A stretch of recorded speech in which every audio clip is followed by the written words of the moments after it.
Gadea Mantilla, ex candidato presidencial, y Carlos Tunerman, ex integrante de la Alianza Cívica, encabezan la Comisión de Buena Voluntad, que se propone unificar a los sectores de oposición antes de marzo próximo.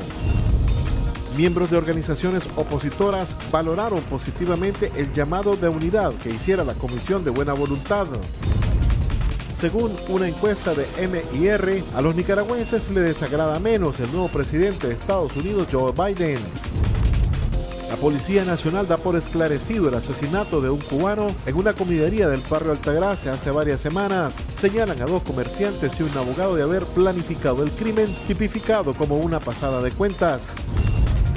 Revive el mito de la mona bruja. Pobladores del barrio El Domingazo en Granada están atormentados por la supuesta aparición del extraño ser que les viene quitando la paz y el sueño desde hace 6 días, sembrando el terror, lanzando piedras a sus casas y corriendo sobre sus techos, emitiendo extraños ruidos.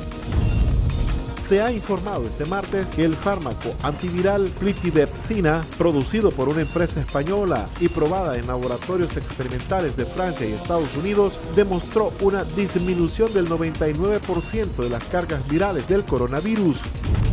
Para el próximo 9 de febrero se espera que dé inicio el proceso de juicio político en contra del expresidente estadounidense Donald Trump, después que la Cámara de Representantes de ese país acusó formalmente al exmandatario de incitar a la insurrección a sus seguidores antes de un mortal ataque contra el Capitolio. El gobierno portugués está considerando pedir ayuda internacional y enviar pacientes de COVID-19 a hospitales de otros países ante la saturación que sufren sus propios centros asistenciales. Nicaragua se aproxima a casi los 5.000 contagiados de coronavirus. El Ministerio de Salud reporta 4.992 desde marzo del 2020 a la fecha. Durante la última semana, el MINSA reporta 49 nuevos contagios y solo un fallecido.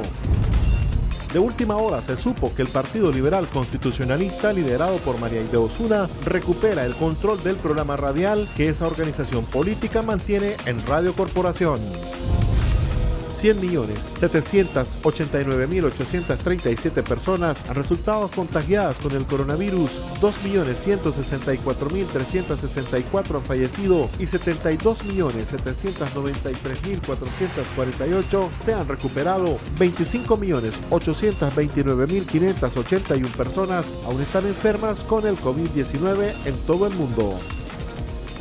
Hola, ¿qué tal? Sean todos y todas bienvenidos a esta nueva edición de Acción 10 en la mañana. Qué grato que nos acompañe hoy con ustedes Jocelyn Medrano, Willy Narváez, Odilio Vargas y más adelante Michelle Polanco. Todos también siempre pedimos su amor, su misericordia a nuestro Señor Jesús y que nos guíe. Gracias por sintonizarnos en cada mañana. Muchachos, muy buenos días. Buenos días, Odilio. Buenos días a usted que nos sintoniza como todas las mañanas. Un placer que pueda hacerlo, informarse diario con nosotros. Willy, vos comenzás con las noticias. Así es, y es el ex candidato presidencial Fabio Gadea Mantilla y Carlos Tunerman, ex integrante de la Alianza Cívica, encabezan la Comisión de Buena Voluntad, que propone unificar a los sectores de oposición antes del mes de marzo. Vamos al siguiente reporte.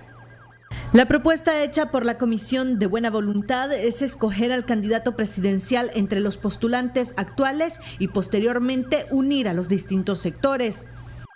Que todos aquellos que han expresado directa o indirectamente que aspiran a la presidencia de la República manifiesten que depondrán su candidatura en favor de un candidato único dentro de un bloque unificado de oposición a través del siguiente procedimiento.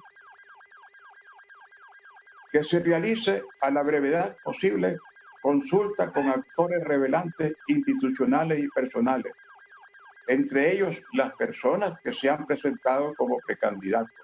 Es decir, la consulta se haría también con esas personas que han presentado su aspiración a la presidencia. ¿A fin de qué? A fin de definir un procedimiento que, por ejemplo, pueden ser encuestas, consultas, debates entre los aspirantes, medios que permitan presentar una candidatura presidencial y vicepresidencial de consenso a más tardar a finales de marzo.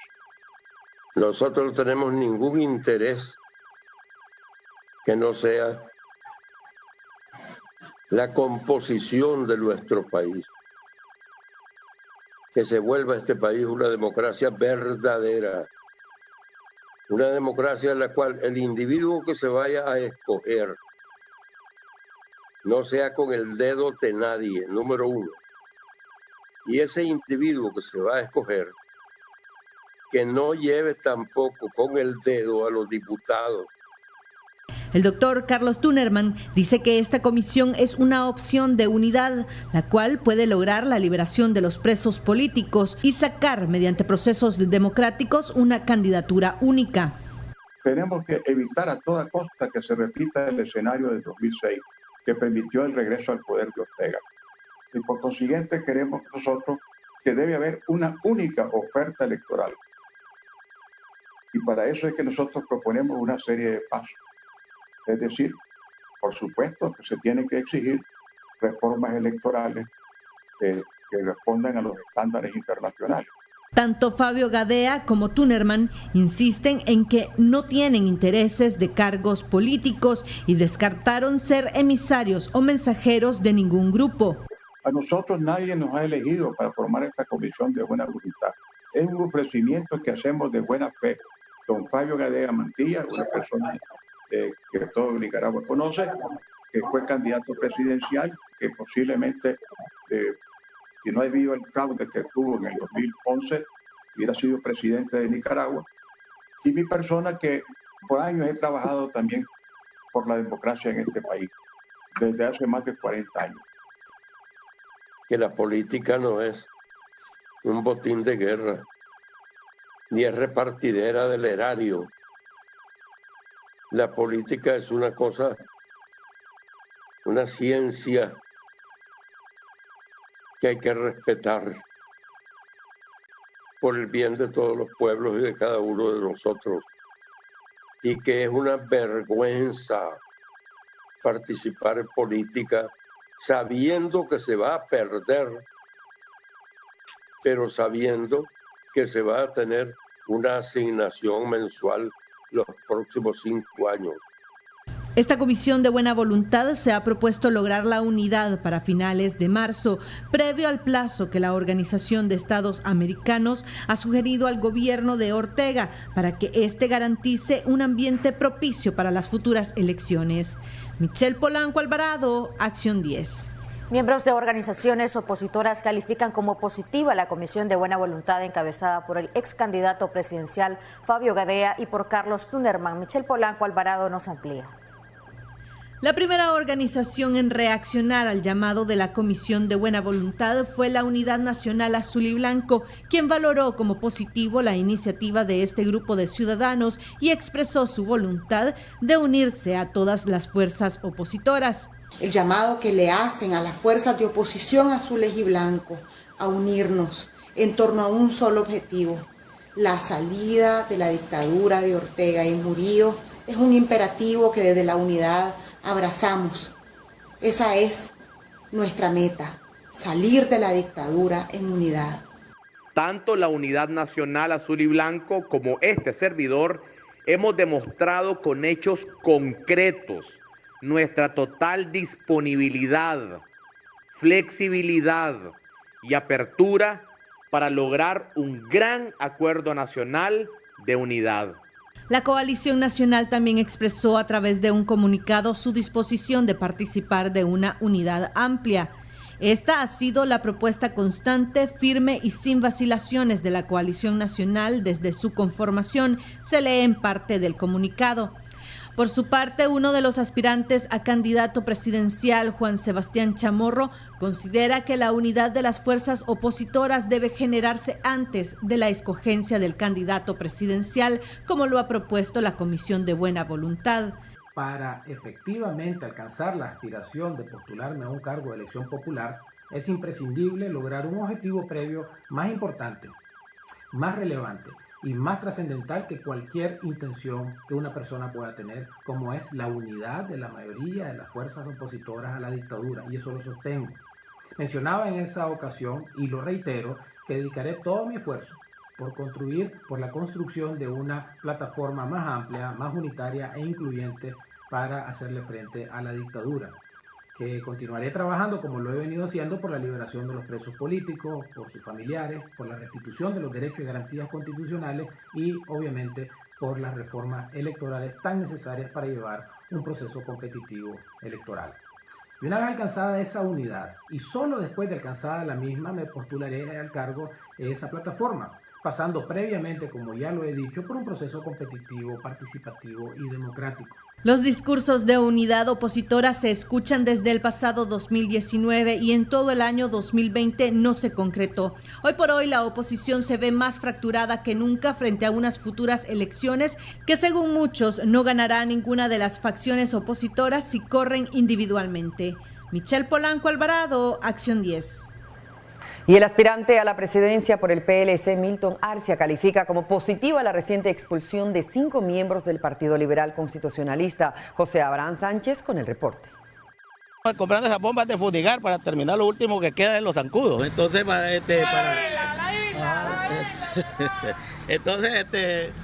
estamos preparados para todo esto. Dicho y hecho, la tarde de este lunes 25 de enero, como lo adelantara el empresario criollo Milton Arcia, aspirante a la silla presidencial del PLC, 5 connotados miembros de ese partido rojo, entre ellos 4 diputados, fueron purgados de las filas del partido. Según Arcia, el costo a pagar es muy alto para ganar de nuevo la credibilidad en la población nicaragüense. Vos mirabas a los diputados los mismos, 4 o 5 periodos los mismos. La reingeniería en los partidos se deberá de hacer.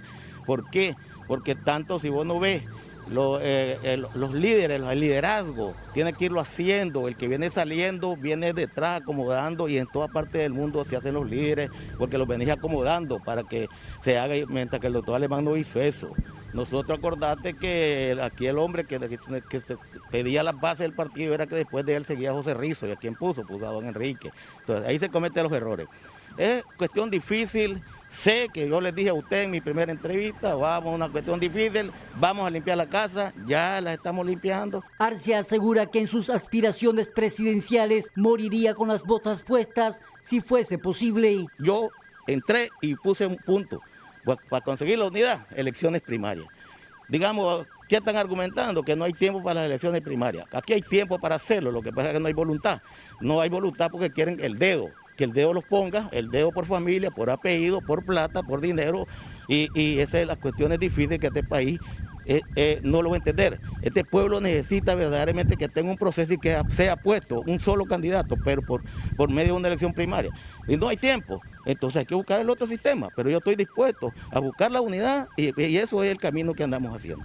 Pero ¿cuál sería el plan de gobierno que Arcia ofrece a los nicaragüenses? Estamos claros que el país no se puede manejar como una hacienda o una finca. Vas a ir a administrar un país, tal vez va a ser algo que solo tiene una profesión y no ha salido de una oficina. Milton Arcia no, Milton es agricultor, Milton Arcia es ganadero, Milton Arcia es chanchero, Milton Arcia es productor de cerdo, es productor de todo, soy transportista nacional e internacional, yo tengo 5 empresas y que yo sea que nosotros son exitosas, pues yo no me siento fracasado, yo no he corrido ningún trabajador, tengo 300 trabajadores en Nicaragua y aquí nosotros la mejor que tenemos es la experiencia de administración y eso pues ha sido lo que nosotros nos hemos metido a esto. Y te estoy diciendo y lo vuelvo a repetir, yo me he metido a esto porque he visto la necesidad verdaderamente que necesita 2 años y medio, 3 años y todavía Nicaragua, todavía hay un candidato, no hay una alianza, nosotros vamos, el factor de unión, pero hay que buscar la salida, cómo poner los puntos, cómo podemos unirnos.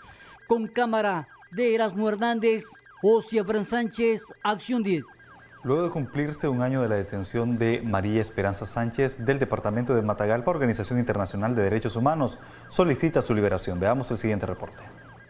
Su vida la ha dedicado a denunciar la violación de derechos humanos y a causa de ello lleva un año de prisión injustamente. Es parte del pronunciamiento que hicieron organismos internacionales este 26 de enero por María Esperanza Sánchez, considerada presa política en el país. Raza e Igualdad promueve una campaña a través de las redes sociales y la hija de la detenida envió un mensaje. Nosotros como familia pedimos justicia y libertad para ella y para todos los presos políticos quienes han sido acusados de atrocidades cuando su único delito ha sido alzar su voz y querer un país libre de corrupción. Nosotros exigimos su libertad inmediata. A la activista la procesaron por el delito de tráfico de droga y fue condenada a 10 años de prisión. El colectivo de derechos humanos aseguró que en Nicaragua existen 4 presas políticas y abogaron por la libertad de Sánchez, además por 115 ciudadanos, también considerados presos políticos. Willy Narváez, a Acción 10. Familiares de presos políticos, a través de una conferencia de prensa, piden a los sectores de oposición dejar a un lado sus conveniencias personales y que piensen en una unión que tome como prioridad la liberación de los reos políticos antes de las próximas elecciones. Familiares de reos políticos claman por la libertad de los más de 100 opositores y la unidad de todos los sectores dispersos que aún resisten la embestida del gobierno y sus funcionarios. Estamos pidiéndole a toda la oposición, nosotras las madres de todos los secuestrados políticos, les pedimos que se unan de una vez por todas en una sola voz. Sabemos que elecciones van a haber, pero lo primordial tiene que ser la libertad de los más de 118 presos políticos que existen en la cárcel La Modelo. Eso es lo primordial, la libertad de nuestros hijos. Mi hijo ayer cumplió 25 meses de estar secuestrado, desde el 2018. Mi hijo es uno de los que ya no aguanta tanto maltrato en esa cárcel. Familiares y reos políticos denunciaron que se encuentran bajo chantaje y presión de los funcionarios del Centro Penal de Tipitapa. Ahora hay una nueva modalidad en el sistema, no están dejando pasar lo que son la avena, el pinolillo, porque quieren estarse haciendo la bolsa. Están exigiendo que se compran allá adentro. No nos están dejando pasar, mayor parte de la paquetería nos están disminuyendo varios de los productos. Varios de los muchachos ya tienen rato de estar ahí. Queremos que ya los saquen, no los queremos tener ahí, porque nada hacemos con tenerlos ahí si sabemos que aquí en nuestro país están las condiciones inestables para que ellos estén ahí. No podemos estarles llevando sus cosas que ellos necesitan allá adentro. Entonces hoy venimos pidiendo que por favor les den la pronta libertad a todos los presos políticos. Mi esposo lo condenaron a 26 años, los 2 primos de él, que son los hermanos Sequeira, a 22 años, simplemente por alzar la voz, por querer una Nicaragua libre. Ya llevan 14 meses de estar injustamente apresados. Nos están obligando a comprar lo que es el pinolillo y la avena allá adentro, para hacerle la bolsa a ellos, la maseca también. Y obvio que lo están dando a un superprecio carísimo. Y nos hacen firmar un papel que dice que nosotros, los familiares de presos políticos, no tenemos que andar levantando falsedades y que nuestros presos están en total condición de salud buena. Y eso es una mentira. Políticos que no reciben ninguna atención médica. De igual manera, cuando están enfermos y los llevan a la planta hospital, no tienen medicamentos para sustentarles sus enfermedades y nos hacen firmar. ¿Y cuál es la condición que nos ponen? Que si no firmamos ese papel, que nos cortan la visita o nos tienen en la mira. Cruz Roja Internacional y organizaciones de derechos humanos a nivel internacional siguen paso a paso el destino incierto de los opositores privados de libertad. Con cámara de Erasmo Hernández, José Abraham Sánchez, Acción 10. Una encuesta realizada por la firma M&R refleja que a los nicaragüenses les desagrada menos el nuevo presidente de Estados Unidos, Joe Biden, mientras el secretario general de la OEA, Luis Almagro, recibe mayor rechazo de la población. Willy Narváez nos informa. Ambos personajes son claves para Nicaragua en un año electoral. Biden con su política exterior, que está por definirse, y Almagro, cuya organización fijó un plazo para el gobierno de Nicaragua, realizar reformas electorales en mayo. Y así fueron evaluados por los nicaragüenses en esta encuesta de M&R acerca del entorno internacional, presentados por Raúl Obregón, presidente de esa firma. El 53.6% de las personas que entrevistamos dicen tener información, saber quién es el nuevo presidente de los Estados Unidos, Biden. 46.4% no sabe quién es ese señor. De los que sí lo conocen y opinan, el 23.8% dice que les agrada. El 10.4% les desagrada y para el 19.4% es indiferente. En el caso del secretario general de la OEA, Luis Almagro, lo conoce el 64.3%, no sabe quién es el 35.4%, le agrada el 17.7%, le desagrada el 31.1%. Esta encuesta revela que hay un rechazo por el tema de las sanciones. Para el 72.7% de los nicaragüenses entrevistados, las sanciones que imponen Estados Unidos y la Unión Europea a diversos países en el mundo son ilegales. El analista político Cairo Amador se refirió a lo que representa la imagen de Biden y Almagro para nuestro país. Biden, de nuevo, el alto porcentaje que recibe es básicamente lo que se espera de él, es una parte aspiracional, es una confianza que de alguna manera se le da a una nueva administración. Almagro, como secretario general, ya no va a tener el poder que ha tenido antes. Ha cambiado varias administraciones y han cambiado varias actitudes.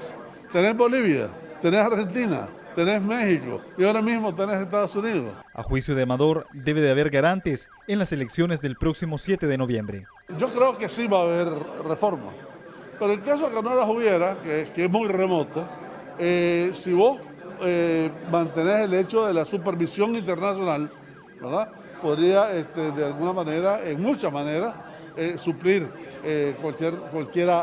cualquier criterio internacional ex post de las elecciones. ¿Tomar en cuenta la OEA, no? Se le tomará en cuenta y se le dirá qué es lo que se está haciendo. No se le va a preguntar qué es lo que se va a hacer. ¿Conviene entonces la observación tanto internacional como nacional para este proceso electoral de noviembre? Espero que sí. Porque, de nuevo, los ojos del mundo van a estar fijos en Nicaragua. Nicaragua está necesitando al mundo, el mundo está necesitando en Nicaragua, hay estabilidad, la región centroamericana también. La mayoría de los nicaragüenses rechazan la injerencia extranjera. También revela esta encuesta que tiene una muestra de 1.600 personas. Willy Narváez, a Acción 10. Y de esta manera nos vamos a una pausa comercial. Quédese con nosotros, ya volvemos. Ya regresamos con Acción 10 en la mañana. En noticias nacionales, el reporte brindado por autoridades del Ministerio de Salud detalla que en la semana del 19 al 26 de enero se han registrado 49 nuevos casos de COVID-19 y una persona fallecida a causa de esta enfermedad. A 49 aumentó el número de contagios de COVID-19 en el país. Así lo detalló en su informe semanal que brinda el Ministerio de Salud, reportando solo un fallecido por esta causa. Los datos brindados corresponden del 19 al 26 de enero. Según la información divulgada por esta institución, desde el inicio de la pandemia en marzo de 2020, se han contagiado de nuevo coronavirus 4.992 personas. De este número se han recuperado 4.774. Reportan otras muertes que no están vinculadas al COVID-19, aunque no dan un número exacto. Tampoco se ha dado con especificación el número de personas muertas por la pandemia, la cantidad de pruebas realizadas o los departamentos más afectados. Son datos que hasta hoy la población nicaragüense desconoce. En el comunicado finalizan instando a la población a continuar respetando las medidas sanitarias establecidas por el MINSA, tales como el lavado de mano, distanciamiento social cuando sea posible y ante cualquier síntoma acudir a un centro hospitalario. Por su parte, el gobierno desarrolla actividades donde hay aglomeración de personas. Xochitl Mendoza, Acción 10. Pobladores denuncian la aglomeración por las largas filas en el complejo Concepción Palacios, donde se realizan las pruebas para la detección de COVID-19, trámite que es indispensable para salir del país. Valeja Rivera nos amplía. Es para que vean hasta dónde llega la fila y eso que te dicen que a las 3 empieza a entregarse. La fila es interminable. Ciudadanos que se están realizando la prueba de COVID-19 en el complejo Concepción Palacios están denunciando la falta de medidas de bioseguridad que se están dando en ese centro médico. Los afectados destacan que a diario reciben al menos 200 personas, las que son aglomeradas por la alta demanda de asistentes que llegan a cumplir con ese trámite para salir del país. Los denunciantes también captaron cómo el personal de salud de ese lugar, encargados de entregar los resultados, incumplen con estas medidas al no utilizar mascarilla. Esta prueba tiene un costo de $150. Aquí están regando las plantas, pero también riegan a la gente para que vean el servicio que hacen por $150 y casi que nos están mojando ahí con en el patio. ¿Ves? Esas son para que vean a los que van a viajar que sepan cuánto está costando viajar y $150. Así que, para que haga número la gente. Para Acción 10, Valesca Rivera. De regreso al ámbito nacional, realizan la audiencia preliminar en contra de un sospechoso de asesinar a un ciudadano cubano en nuestro país. Aparentemente, la causa fue por un ajuste de cuentas. Veamos el siguiente reporte. 4 personas están siendo procesadas por el asesinato de Henry Solotongo Pedrosa, de origen cubano, ultimado por un pistolero el pasado 23 de diciembre. En la audiencia preliminar llevada a cabo este sábado, se confirmó que el fallecido prometió a la familia de un preso de Estelí acusado de narcotráfico gestionar con supuestas fuentes la liberación del hombre por un pago de $50,000.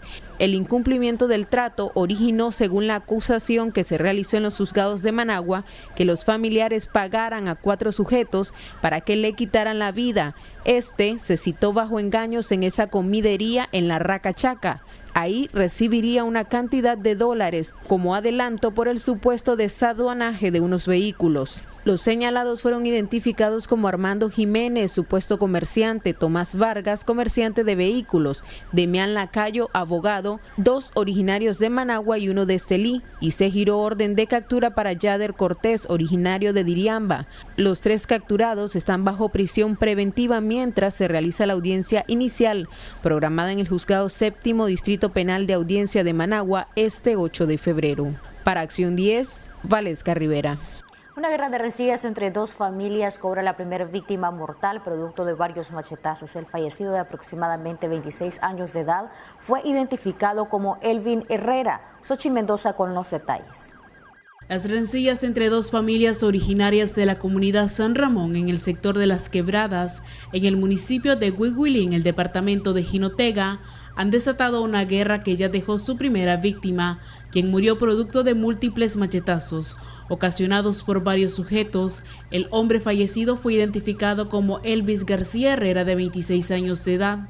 Más de 10 heridas mortales provocaron que la víctima muriera desangrado. Pero no solo García fue el único afectado en esta pelea. Se reporta una segunda persona quien recibió un impacto de bala y machetazos. Su nombre es David Cruz Romero, quien fue trasladado al hospital de Huihuilí, en Jinotega. Según información recibida en nuestra sala de redacción a manera de presunción, los hermanos Wilfredo, Danilo Santos y Alexis Moreno le echaron los perros a Isaías Medina, de 27 años, para que lo mordiera, y en el acto los caninos terminaron matando a varios cerdos propiedad de Elvis García. Lo que desató el conflicto. Aún se desconoce si los responsables de este crimen ya fueron capturados por la policía. Xochitl Mendoza, Acción 10. Comunitarios indígenas denuncian el haber sido despojados de sus recursos de trabajo y la falta de apoyo por autoridades gubernamentales antes de las secuelas del recién paso de los huracanes. Hazel Zamora nos amplía esta información. Con graves lesiones en sus cuerpos, resultaron este guarda de seguridad identificado como José Luis Telles y el conductor de esta motocicleta, cuando al parecer el ciudadano de manera imprudente se cruzó la vía, sin imaginarse que venía sobre la Panamericana, el vehículo de 2 ruedas conducido por Kevin Morales, originario de La Trinidad, saliendo por los aires ambas personas. El teléfono de él, ¿cómo se llama Mariano? No lo van a ayudar, Espera, que soy periodista. ¿Tú lo tenías acá? ¿Quién le quita con él? ¿Usted venía con él, hermano? No, yo no sé. El accidente se originó en el kilómetro 198, carretera panamericana que conduce hacia la comunidad de La Tuna, ubicada a 3 kilómetros al oeste del casco urbano de Palacagüina. Los implicados en el incidente fueron enviados por una camioneta hacia el centro de salud de Yalagüina. No, se lo pegaron el teléfono.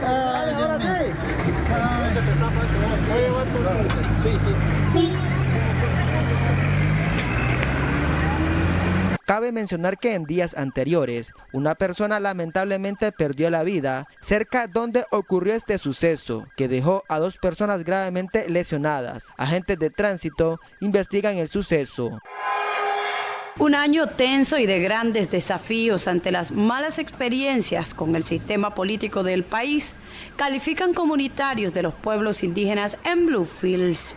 Las mismas autoridades engañan a uno, llegando al poder, no conocen a nada. Igual que los diputados. El costeño George Wright denuncia el despojo de una panga particular utilizada para la pesca, ocupados por funcionarios de la alcaldía de Caraguala, caso que lleva en litigio durante 3 años. Estamos cumpliendo.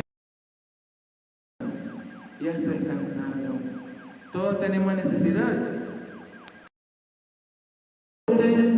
In garbage trucks no es un transporte que compró los políticos, es mi sudor. El pueblo tiene que tomar una medida, pero aquí hay muchos lagartos pequeños. Estos lagartos pequeños están comiendo los pescados pequeños. Hay mucha necesidad en la costa caribe. Por otro lado, las comunidades indígenas resienten que el apoyo del gobierno ha sido nulo pese a las grandes necesidades tras las secuelas de los 2 fenómenos naturales que impactaron fuertemente en esa zona.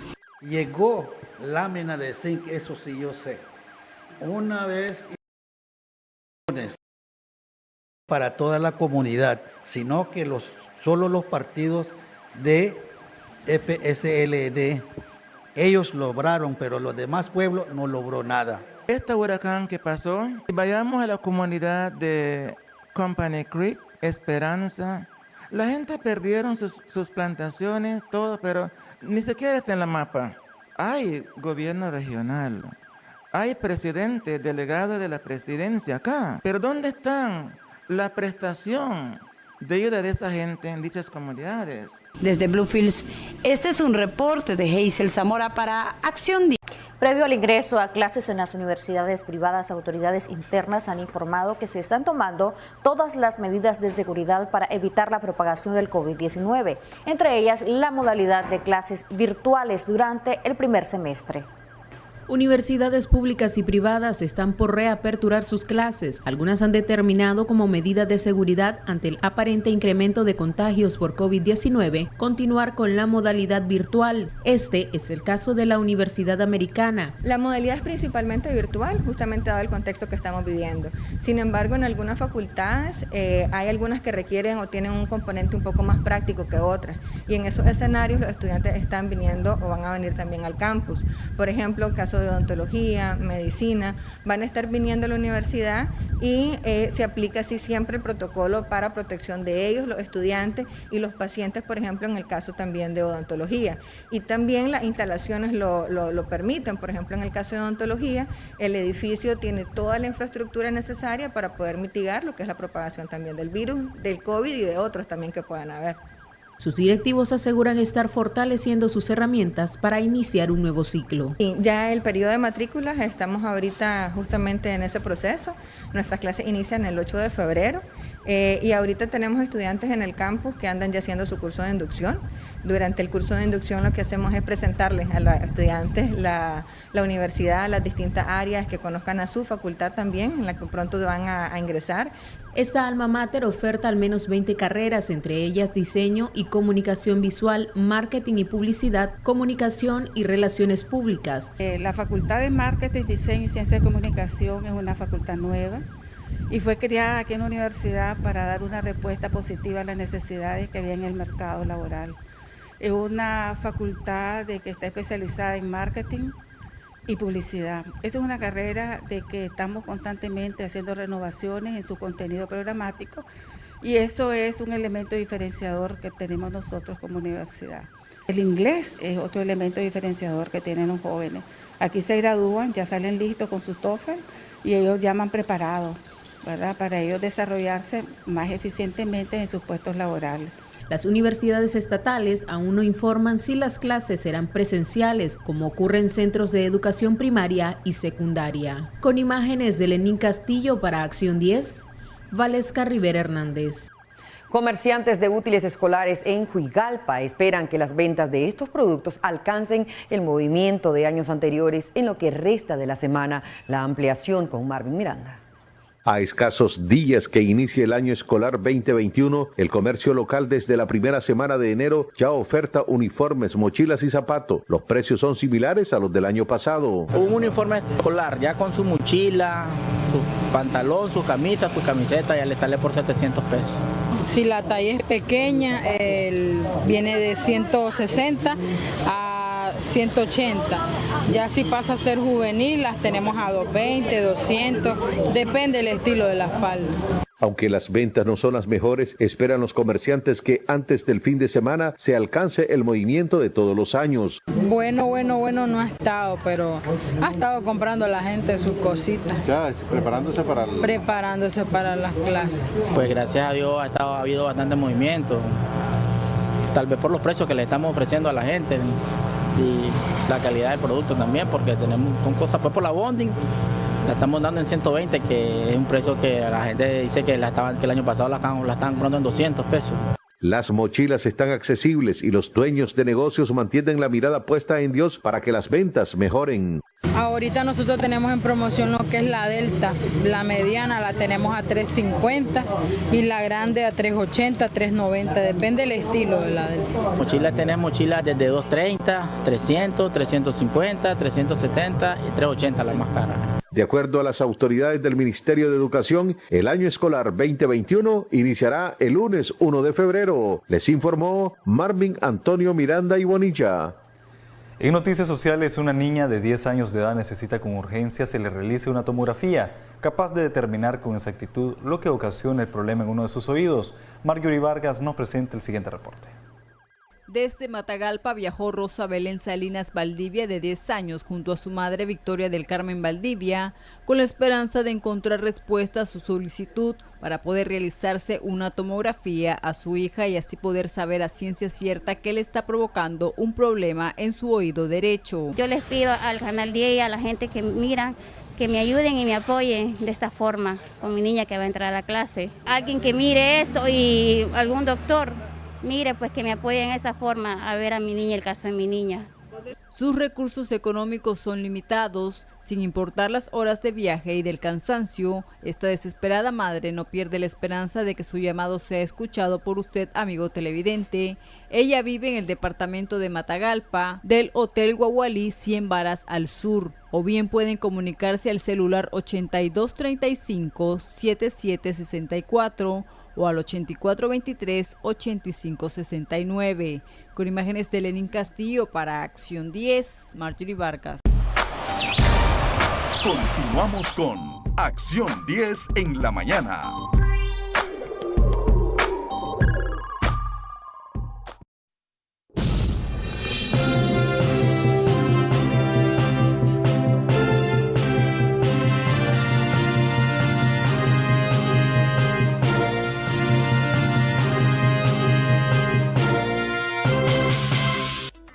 Recientemente se dio a conocer, específicamente el día de ayer, una comisión de buena voluntad para buscar la unidad de las fuerzas opositoras. A la cabeza, el ex candidato presidencial Fabio Gadea y don Carlos Tunnerman.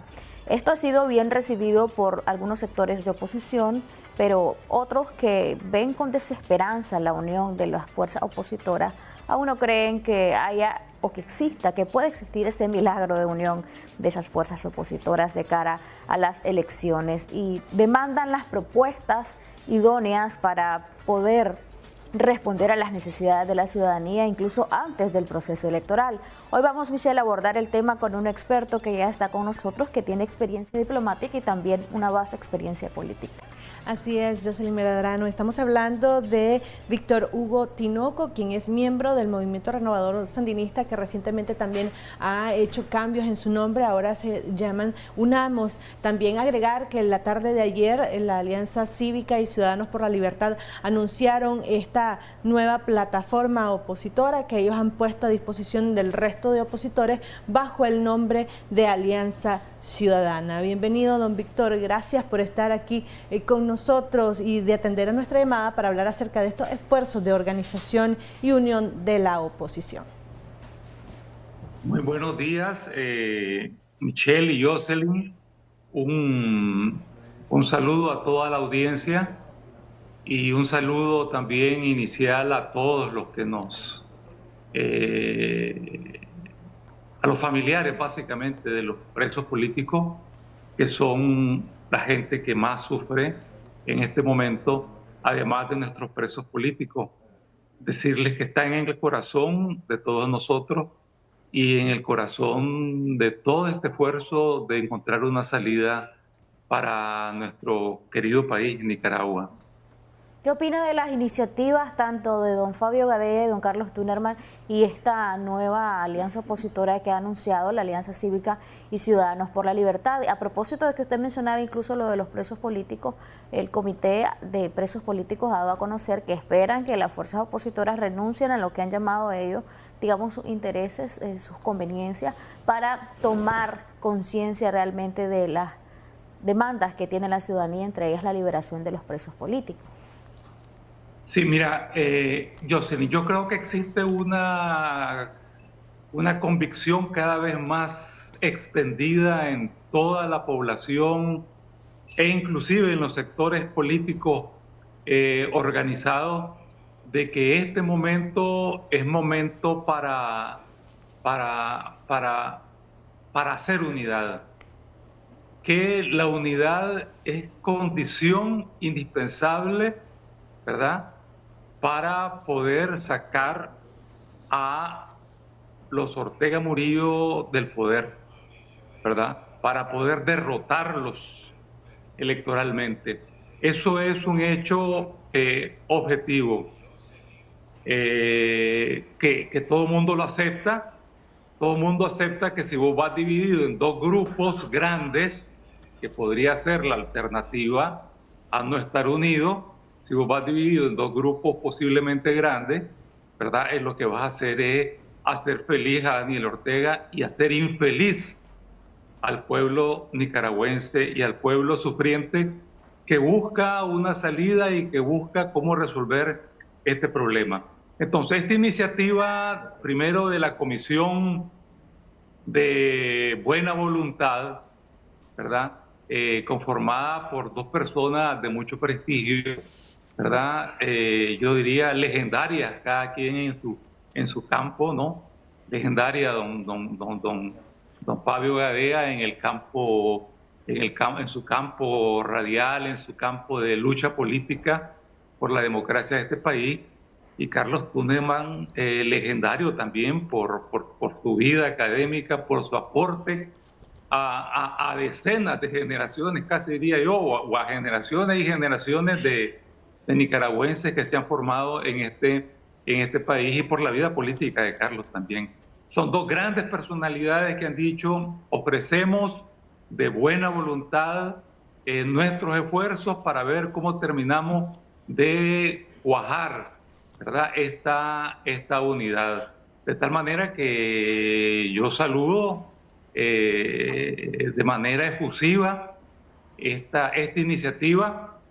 Son personas arriba de los 80 años, prácticamente ambos, ¿verdad?, pero son personas que están dedicando su esfuerzo y su vida, ¿verdad?, en su etapa final, obviamente, a este esfuerzo de los nicaragüenses. Entonces, merecen todo nuestro reconocimiento, todo nuestro respeto y todo nuestro agradecimiento.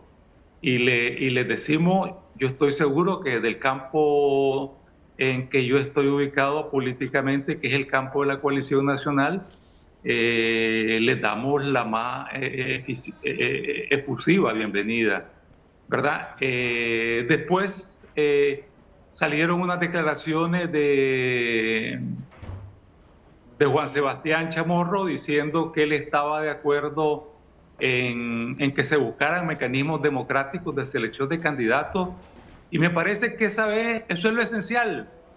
En la unidad actual lo esencial es eso, ¿verdad? Lo que puede dificultar la unidad de las fuerzas políticas nicaragüenses no son las diferencias ideológicas, no son de que si vos sos de derecha o vos sos de izquierda, eso ya no tiene sentido. Eso ya no tiene sentido. Para sacar a Ortega, vos no le vas a preguntar a nadie si es de derecha o de izquierda. ¿Querés sacar a Ortega? Vamos juntos, ¿verdad? Yo creo que Juan Sebastián en su declaración dijo con claridad que él estaba de acuerdo en que se buscara un mecanismo democrático para selección de candidatos a presidente. Yo creo que el mecanismo de selección democrático debe ser también, además del presidente, para seleccionar a los candidatos a diputados en los departamentos, por ejemplo, porque mira, es muy importante en esta campaña electoral que le presentemos en contra de Ortega buenos candidatos en los departamentos, que tengan reconocimiento de la población, que tengan reconocimiento de la sociedad, ¿verdad? Que la gente los conozca, obviamente, que sepa quiénes son, ¿verdad? Y eso va a hacer que el voto sea todavía más masivo. Yo creo que una unidad así completa, total, nosotros lograríamos una derrota sobre Ortega, lograríamos derrotar a Ortega por lo menos 70-30, siendo realista. Don Víctor, Sí. los discursos de todos los sectores opositores coinciden en los mismos temas, en la necesidad de exigir la salida de los presos políticos, en exigir reformas electorales que sean transparentes. El discurso de la unidad es casi parejo. Todos dicen lo mismo. ¿Qué hacer o qué hace falta para pasar del discurso a los hechos concretos? La Alianza Cívica ha formado parte de casi 3 organizaciones de llamados a la unidad, sin embargo, siempre termina saliéndose. En esta ocasión es la tercera que conforman una nueva composición, alianza u organización. ¿Realmente existe voluntad de las partes para unirse? ¿No deberían de ser más sinceros en sus pretensiones y definir ya si se van a ir de manera separada? Yo creo, Michelle, que no podés declarar derrotado o declararte derrotado frente a Daniel Ortega antes de que comience la lucha. Esta lucha está comenzando. Ortega va a hacer todo lo que esté a su alcance para dividirnos. Todo lo que esté a su alcance para dividirnos. Nosotros tenemos que ir juntos, ¿verdad? Ayer, mira, C por L sacó un comunicado junto con la Alianza Cívica donde hablan de que crean un equipo de diálogo político. A mí me parece bien eso. Entonces, ese equipo de diálogo político, ¿verdad?, ya puede ir directamente a hablar con los miembros de la coalición nacional o pueden ir a buscar cómo encontrarse con la Comisión de Buena Voluntad. O sea, ya hay cosas concretas que hacer. No hay que seguir divagando, ¿verdad? Es decir, está la Comisión de Buena Voluntad y además de esa Comisión de Buena Voluntad está esa Comisión de Diálogo Político de la Alianza Cívica y de C por L. Entonces, juntémonos, que se sienten. Ya no estamos hablando que se sienten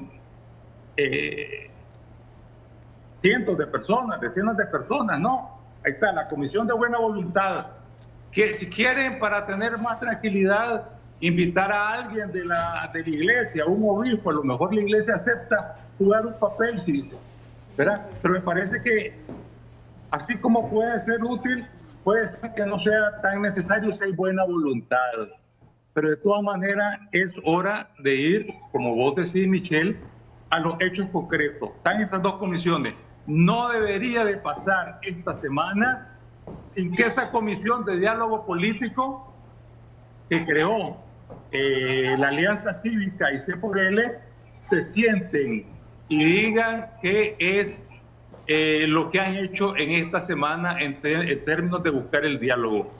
Preguntarle, y al final de esta semana se sentaron ya con la Comisión de Buena Voluntad a platicar, se sentaron ya con la representación que nombre la coalición nacional, ¿verdad? Y empezar a discutir los temas. Los temas son sencillos. ¿Cuál es el procedimiento para escoger esos candidatos? Ese es el primer tema que va a haber que discutir. Mira, todo lo demás ya está más o menos rayado el cuadro. ¿Qué es lo que tenés que hacer en este país? ¿Cuál es el programa de gobierno que necesitas en este país? Eso está clarísimo. ¿Ya? ¿Qué es lo que necesitas hacer? Sacar a los Ortega Murillo, ¿verdad? Tener democracia, tener libertad de expresión, libertad de movilización, tener poder independiente, ¿cómo lo vas a hacer? Etcétera, etcétera. ¿verdad? Eso es el programa político, más un programa económico que ayude a reconstruir este país, a generar empleo, a generar oportunidades de trabajo. Eso es.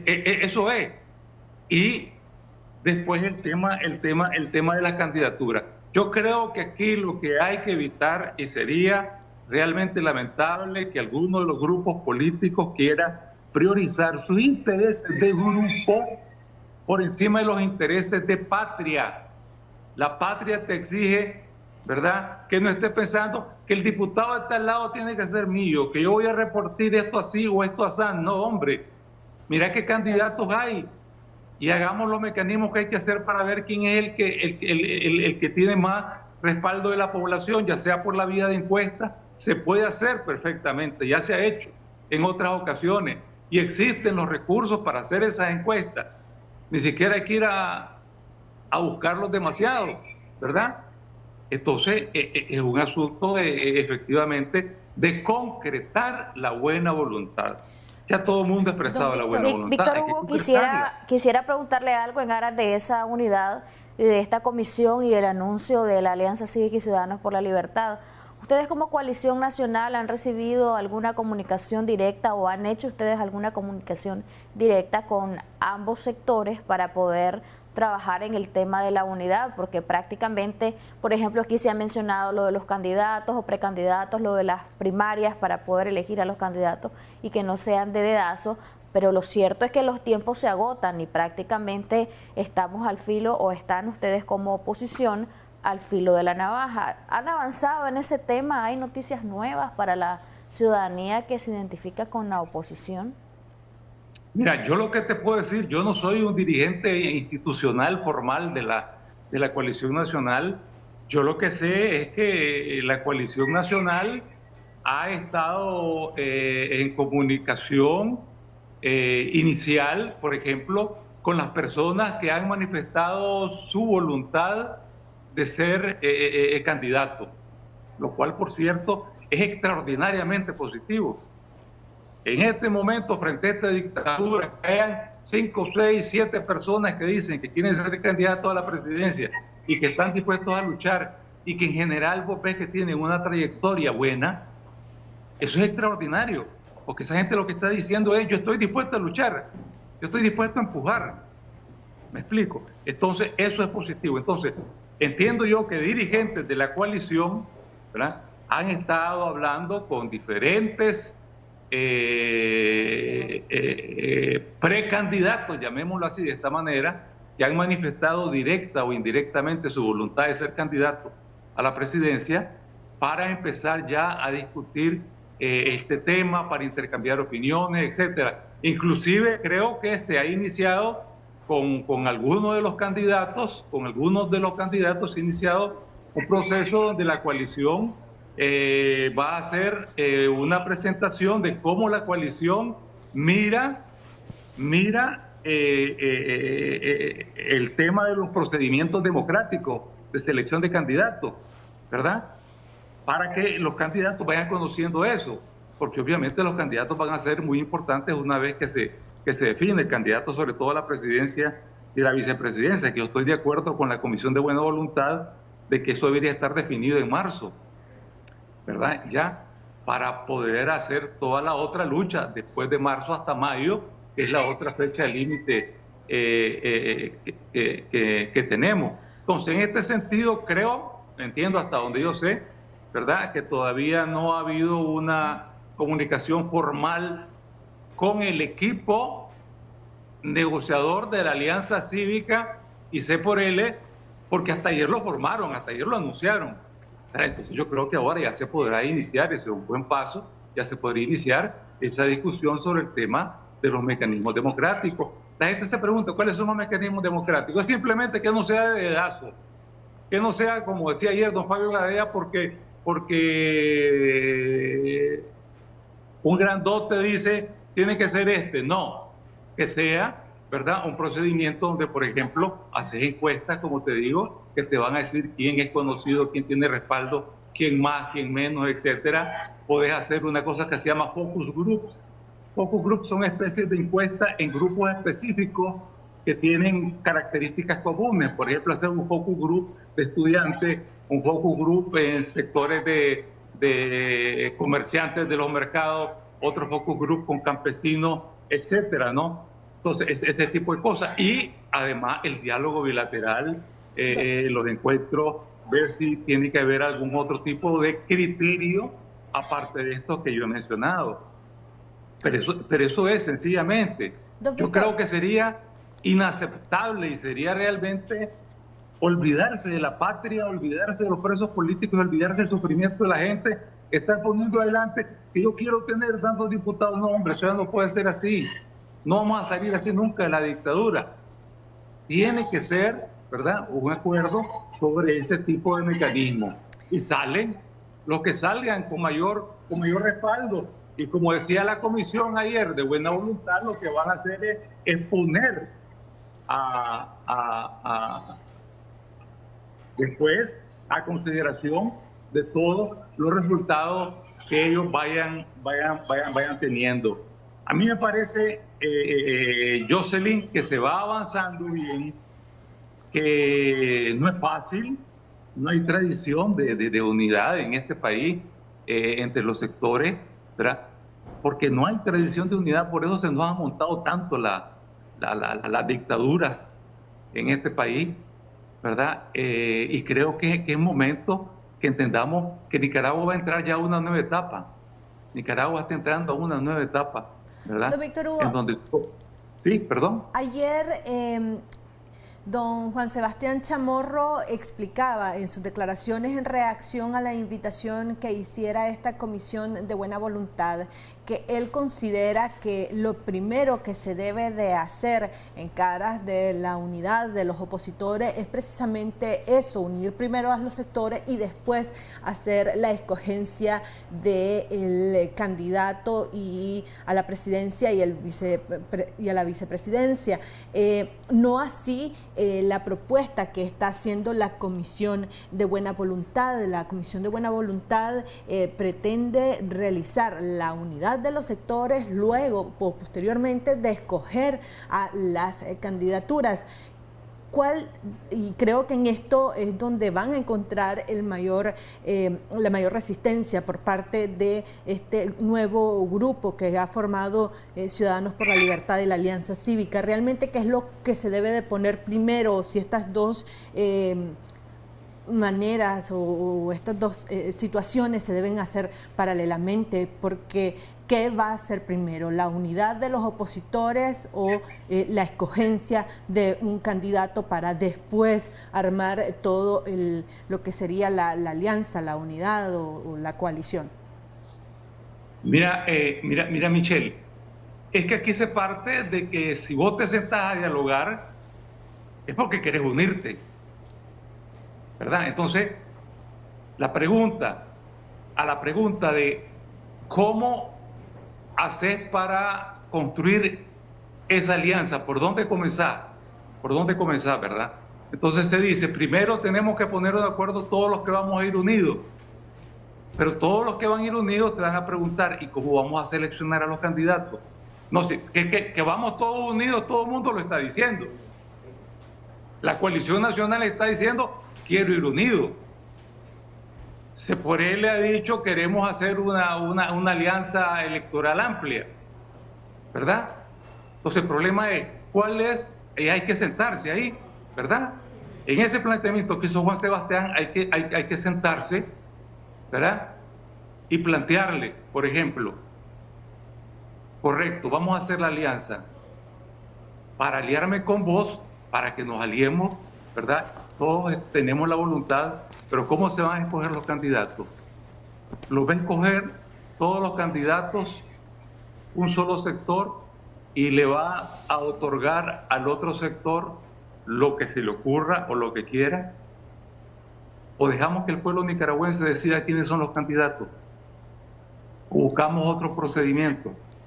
Es decir, la unidad sin definir programas, reformas electorales y mecanismos de selección de candidatos no tiene sustento fuerte, no tiene sustento real. necesitas tener claras las reglas del juego, ¿verdad? Eso es por eso es que es elemental el tema de los mecanismos de selección de candidatos. Es decir, porque para unirnos todos queremos unirnos, ¿verdad?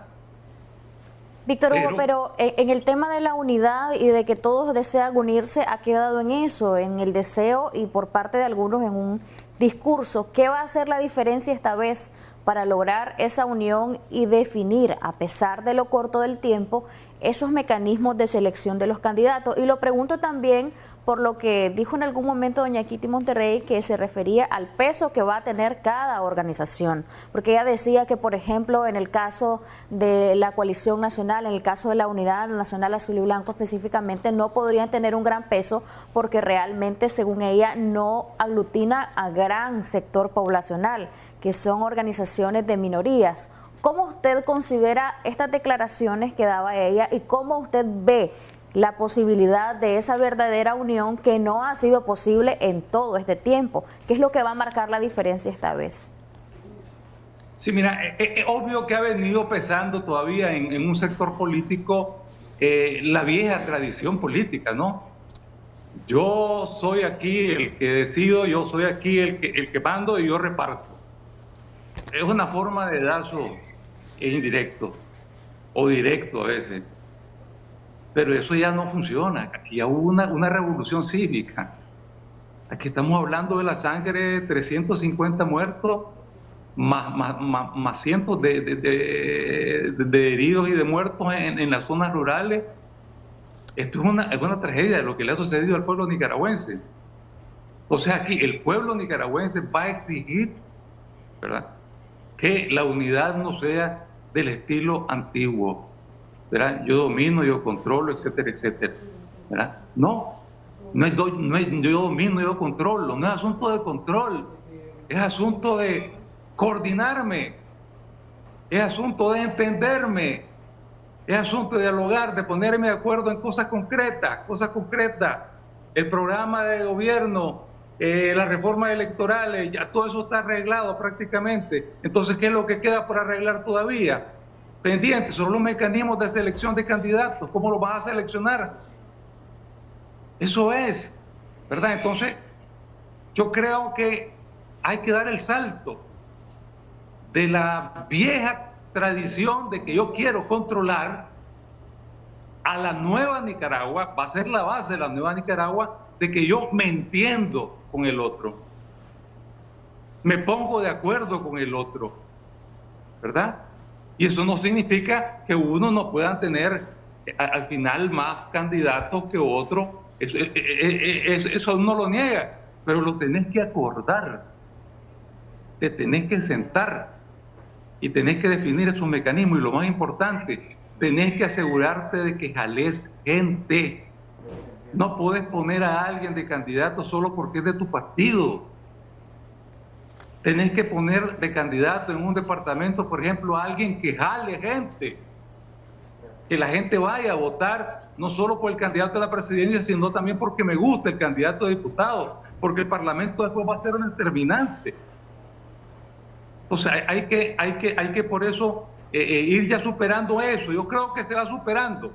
Yo creo que la Iglesia Católica ha sido muy firme en eso, ha sido muy crítica con las dificultades que hay para poderse unir, ¿verdad? Con el hecho de que algunos no dan señales todavía, pero como te decía, yo veo positivo lo de ayer, ¿verdad? Ya hay una comisión de buena voluntad que yo creo que la puede aceptar todo el mundo, ¿verdad?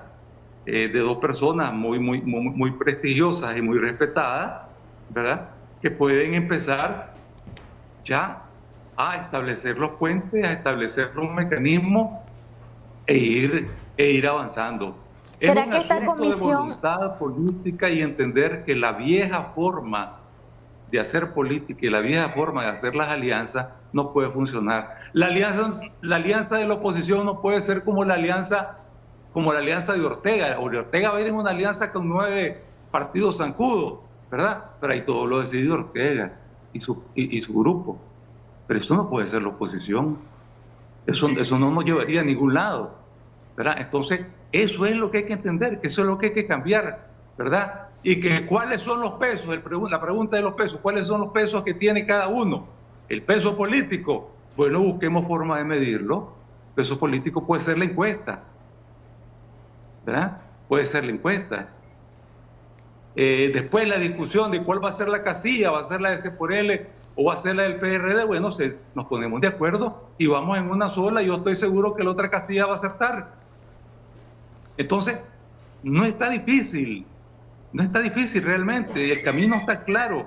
Lo que hay que poner es la voluntad, hay que poner a los presos políticos, a los exiliados, a los muertos que hemos tenido por delante, y el futuro de Nicaragua por delante, y el futuro de la patria por delante y por encima de los intereses de grupo. Víctor Hugo, ¿cree usted que en estos 2 meses se logre lo que no se ha logrado en los últimos 2 años? Hablamos del 2019 y 2020, que se habló de la unidad de los sectores opositores. Sí, yo creo que sí, Michelle, porque por experiencia política te digo, muchas veces las decisiones finales se toman hasta en las últimas semanas o días. Digo, en los procesos de negociación, por ejemplo, en las experiencias que yo tuve de negociación de la paz, ¿verdad? En la época de la guerra civil de los 80 en Nicaragua, pasábamos meses y ya pasamos años en Contadoras reuniéndonos en Esquipula, se pasó mucho tiempo, pero hasta el final ya hay una decisión, ya los tiempos están apretando y entonces hay que tomar decisiones. Entonces yo tengo confianza muy fuerte, por no decir total, pero confianza firme de que finalizando marzo estas cosas van a estar prácticamente finiquitadas, porque en eso todos vamos a ganar, ¿verdad? Todos vamos a ganar y vamos a encontrar la forma de definir esos aspectos específicos. ¿Cuáles son los mecanismos? ¿Qué significan los pesos políticos? ¿Cómo me dije el peso político? El peso político de cada quien no lo puede decidir alguien. No puedo decir yo, aquel otro partido pesa tanto, aquel otro partido pesa tanto. No, yo lo que tengo que encontrar es un mecanismo que diga objetivamente cuál es el peso político de cada fuerza política. Entonces yo no voy a decir de previo alguien no pesa o alguien pesa mucho. ¿Me explico? Entonces ese es el tipo de cosas que creo que hay que hacer. Todo eso es voluntad política y sentido de patria. De hecho, Monseñor Álvarez hacía en su última homilía una reflexión y decía, no sigan fracturando a Nicaragua, y es un planteamiento bastante fuerte y ha sido una de las voces más críticas de los diferentes sectores. Él mismo fue quien dijo que todos los partidos políticos tenían una deuda con Nicaragua. ¿Cuál cree usted que va a ser ese mecanismo de selección de candidatos dentro de la oposición? ¿Ve posible unas primarias, hablando de los tiempos, o podría ser otro mecanismo? No, mira, depende de qué entendas por primarias. Yo creo que primarias no tienen mucha cabida ya por los tiempos y por las condiciones, ¿verdad? Porque si le vas a llamar primaria a una asamblea, habría que ver si tiene sentido, pues, porque cualquier fuerza política aquí junta 2.000 o 5.000 personas en una asamblea para elegir, y es una primaria. ¿Explico? Entonces eso es más relativo, y además te va a dejar el régimen reunirte, ¿verdad? O no. Entonces todas esas cosas va a haber que ir viéndolas, ¿verdad? Los mecanismos concretos son eso. Primero, voluntad política. Segundo, sentarse. Ahí está la Comisión de Buena Voluntad. Yo le diría a don Carlos Tunerman y a don Fabio Gadea, a los cuales respeto mucho, que los vayan a buscar, ¿verdad? Que se sienten con ellos, que les digan, que traten de ver, y que después le hablen a la nación.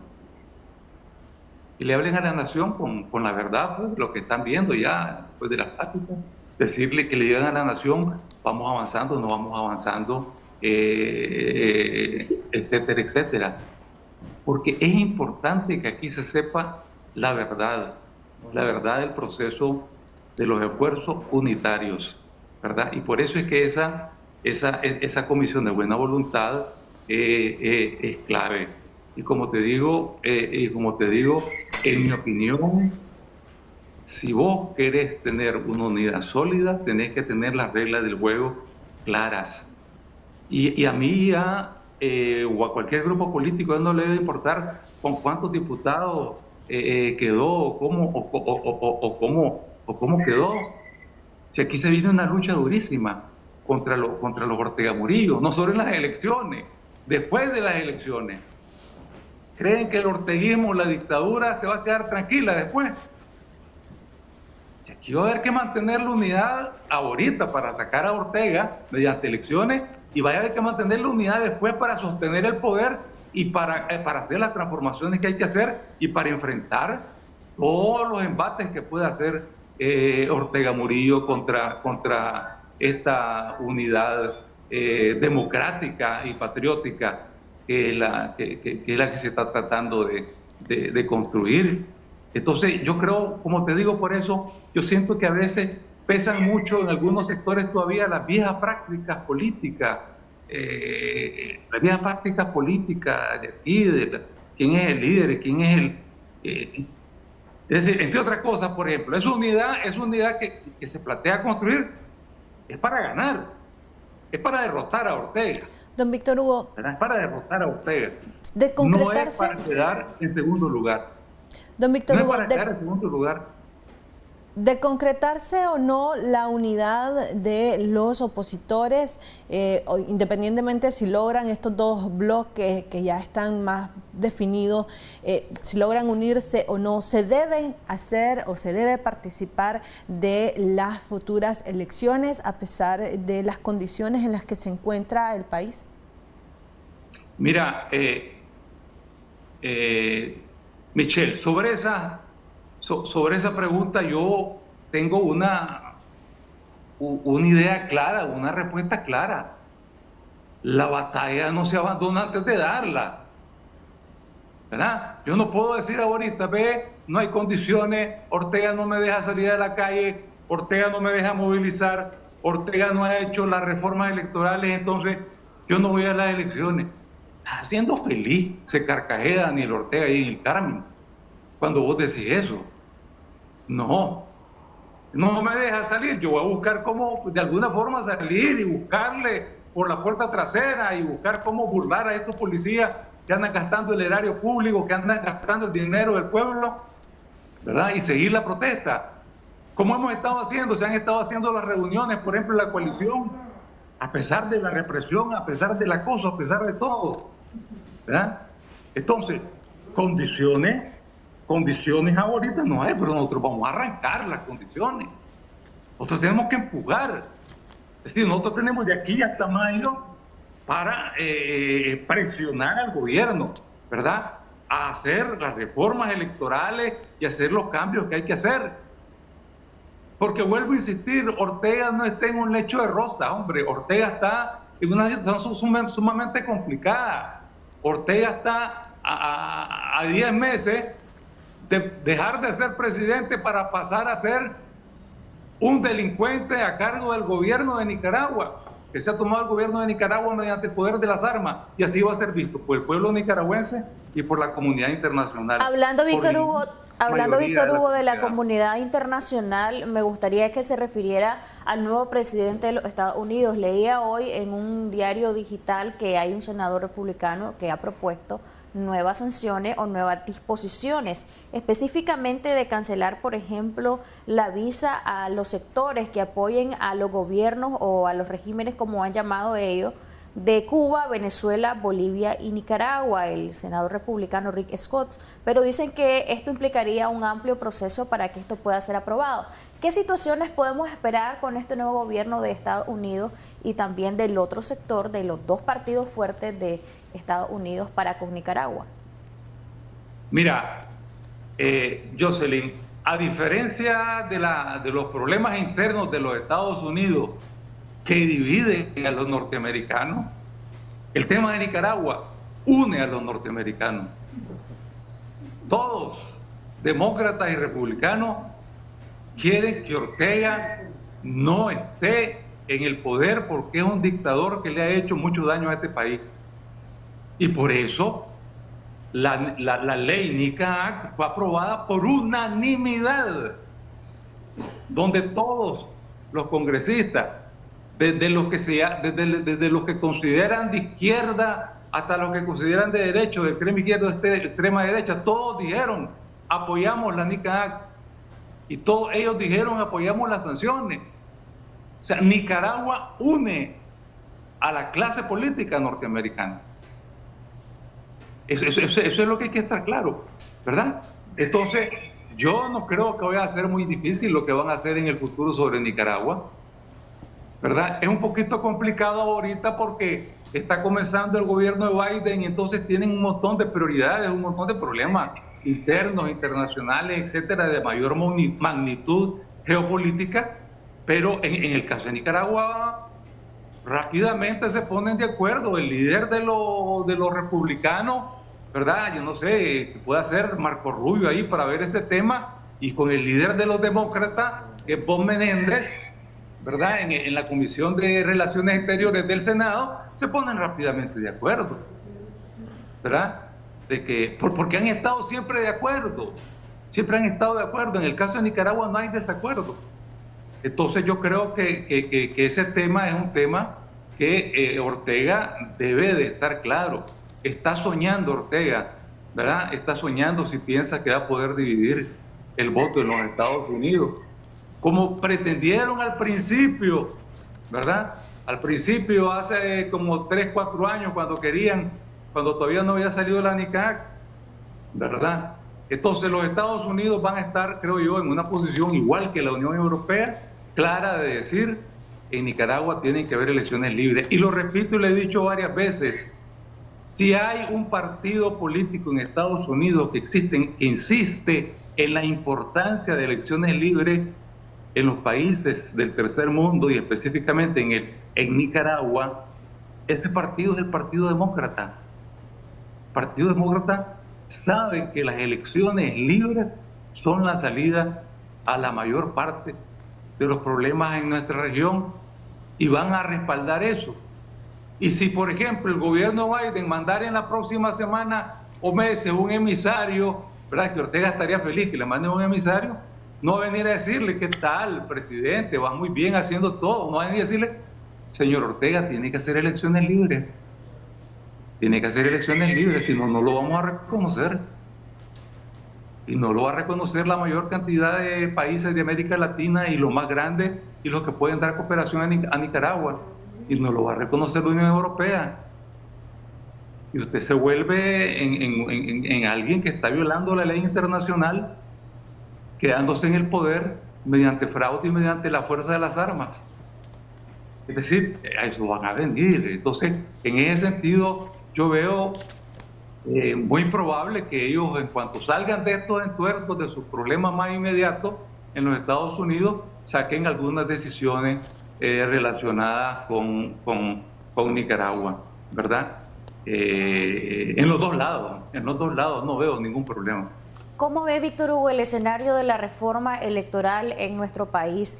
El gobierno ha manifestado que es con los partidos políticos con quien se va a ver este tema. Y hablando de los partidos políticos, precisamente, ¿cómo ve una reforma electoral que, por ejemplo, sea consensuada o sea votada entre un Frente Sandinista y un PLC actualmente, tal y como están? Bueno, mira, ya todos sabemos cómo está el PLC que había venido jugando un juego de entendimiento y ponerse de acuerdo con Daniel Ortega en todo, ¿verdad? Ahora se partió, ¿verdad? Daniel Ortega decidió apartar a Arnoldo Alemán y su grupo y que otro grupo asuma la conducción del PLC.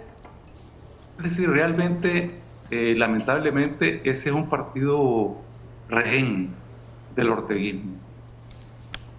Ese es un partido rehén del orteguismo y ese es uno de los grandes riesgos de quien quiere ver la salida en un entendimiento por debajo de la mesa con Ortega, ¿verdad? En algún pactito por debajo de la mesa con Ortega, en algún tipo de zancudismo. Quien quiere ver eso, lo que está es llevando a su fuerza política a ser rehén de Daniel Ortega. Porque es Daniel Ortega el que va a decidir quién es el que manda en ese partido. ¿A cuántos partidos en el pasado reciente el orteguismo no le ha quitado no solo la personería jurídica, sino que él ha sacado a la dirigencia completa del partido y ha puesto otra dirigencia que a él le gusta. ¿Me explico? Entonces, yo diría que se vean en ese espejo los que están pensando que van a tener algún tipo de favorecimiento por parte del orteguismo. Son rehenes si están a la fuerza, y son zancudos declarados si están simplemente por su gusto, porque quieren estar ganando prebendas y recibiendo dinero del dinero del pueblo, como decía don Fabio ayer, ¿verdad? Entonces, yo creo que eso ya sí está bastante claro, y yo creo que los dos partidos políticos con personería que están tanto en la coalición como en la CEP, en la AC y C por L, ya tienen más conciencia de eso, y ya saben que el riesgo para Nicaragua es muy fuerte, ¿verdad? Y que el riesgo de la violencia también, de que aquí se incremente la violencia, ¿verdad? Es muy fuerte, y eso no nos conviene a nadie. Hay que resolver este problema. Entonces yo exhorto a todo el mundo a deponer intereses mezquinos, no digamos mezquinos, pues intereses de corto plazo, de mi grupo, de mi partido, y de cuántos diputados tengo, ¿verdad? Y que piensen en que van a estar mejor y que van a crecer como partido cuando ya tengamos democracia en Nicaragua. ¿Pero usted cree que va a haber reforma electoral, y tomando en cuenta que quienes están en la Asamblea no son precisamente los partidos que usted ha mencionado? Bueno, obviamente va a haber una reforma electoral. Lo que hay que ver es qué reforma electoral va a ser.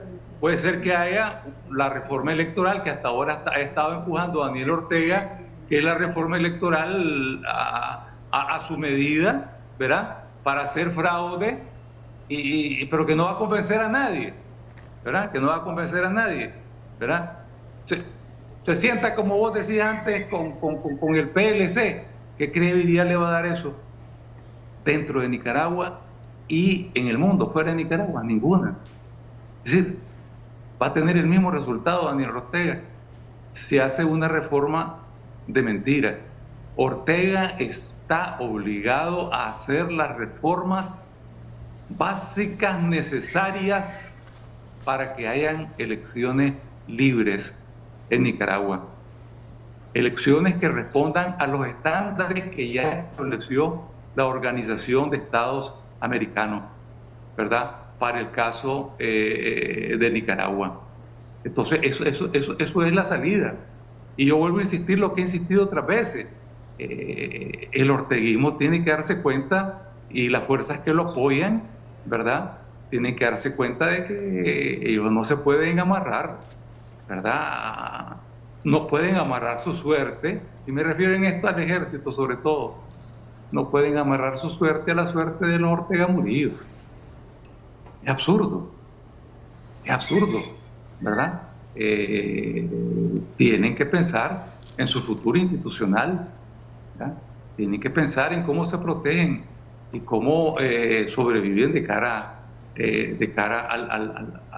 al futuro. Entonces yo pienso en síntesis que van a haber reformas electorales, que si van a ser una farsa, ¿verdad?, todo el mundo se va a dar cuenta, no le va a servir de nada a Ortega y va a entrar en una situación peor Ortega, y los nicaragüenses vamos a tener que seguir empujando, porque los nicaragüenses no nos vamos a ir a nuestra casa, ¿verdad?, por eso. Y si son reformas electorales básicas suficientes, pues obviamente eso va a llevar obviamente a esa participación, ¿verdad? Y llegado mayo, les digo, Jocelyn y Michelle, llegado mayo, ustedes van a tener, el pueblo nicaragüense va a tener que decidir, bueno, cuál es la decisión, ¿verdad?, sobre la participación. Pero yo veo siempre una cosa: participando vos podés montar una avalancha de votos contra Ortega. Participando vos podés montar una montaña de votos contra Ortega. y podés legitimar a la fuerza opositora. Si no participás, de alguna forma no tenés manera de legitimar a la fuerza opositora. Necesitas legitimarla con los votos, porque aunque ellos se los roben, no los van a poder esconder. Como decían antes, pues se van a robar la gallina, pero van a quedar todas las plumas, ¿verdad? Y entonces ahí es donde eso va a legitimar a la fuerza opositora. Eso va a legitimar a los líderes de esa fuerza opositora que vayan encabezando esa contienda electoral. Eso va a ser otra realidad política que no tenemos ahorita. Ahorita lo que tenemos es un presidente que en términos formales es reconocido como presidente.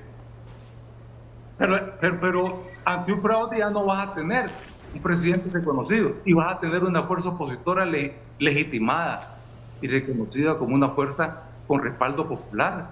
Entonces todas esas cosas hay que valorarlas, hay que verlas, hay que sopesarlas a la hora que vos vas a estar en mayo tomando la decisión final sobre cómo vas a proceder en ese trecho de lucha que va de mayo a noviembre.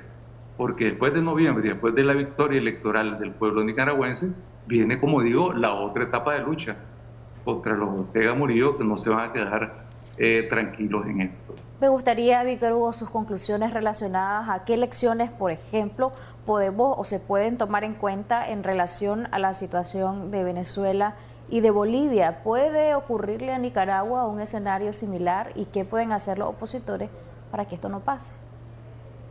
Sí, tanto en Venezuela como en Bolivia hay situaciones con alguna similitud para Nicaragua, ¿verdad?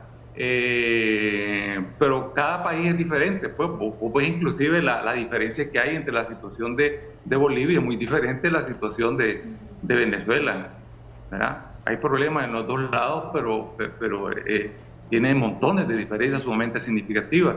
Y con Nicaragua también creo que hay diferencias muy importantes, ¿verdad? Yo creo que nosotros tenemos que hilar muy fino, con mucha madurez, con mucho sentido de patria, ¿verdad? Con mucho sentido de patria. Afortunadamente aquí hay mucha gente con experiencia que puede ya recomendar, aconsejar, señalar los caminos, que ya no está aspirando a cargos públicos ni nada, sino que simplemente quiere que Nicaragua salga adelante, ¿verdad? Como es el caso de estos miembros de la Comisión de Buena Voluntad, ¿verdad? Quiere que Nicaragua salga adelante. Entonces no lo puedes acusar de que quiera favorecer a nadie, ¿verdad? Entonces ahí tenemos que agarrarnos de esa iniciativa, tenemos que agarrarnos de otras iniciativas, ¿verdad? Y demandarle en concreto, como dije antes, siéntense. ¿Quiénes? Ya nombraron una comisión de diálogo político. Que se siente esa comisión de diálogo político de la Alianza Cívica y de C por L con la comisión política de la coalición. Así de sencillo, pues. Y empiezan ya a definir todas estas cosas, ¿verdad? Y tienen ya los buenos oficios y la buena voluntad de esas dos personas. Excelente, don Víctor Hugo, gracias por sus apreciaciones alrededor del tema de estos esfuerzos de unidad por parte de los distintos actores políticos opositores en nuestro país y de cara evidentemente a lo que se espera en los próximos meses.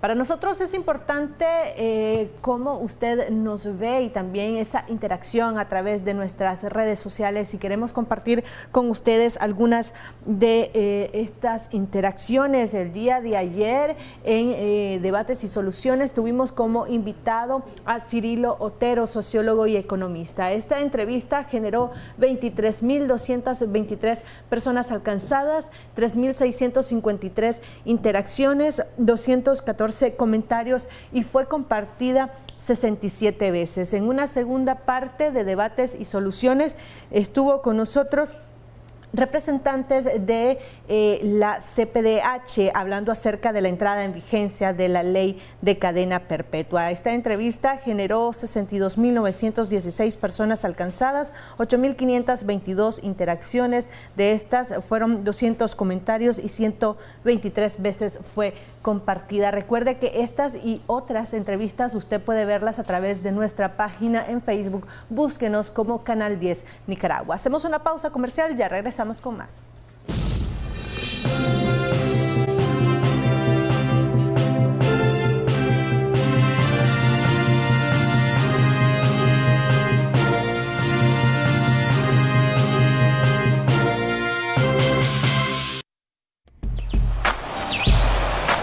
Ya regresamos con Acción 10 en la mañana.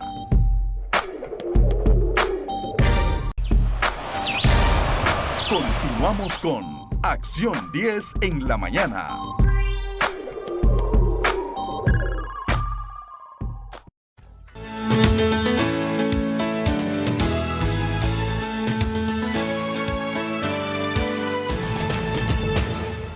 Qué bueno que siga con nosotros en Acción 10 en la mañana. Vamos a hablar de algo que nos interesa sobre todo a las mujeres, ese problema de las orejas desgarradas. ¿Cómo se puede tratar?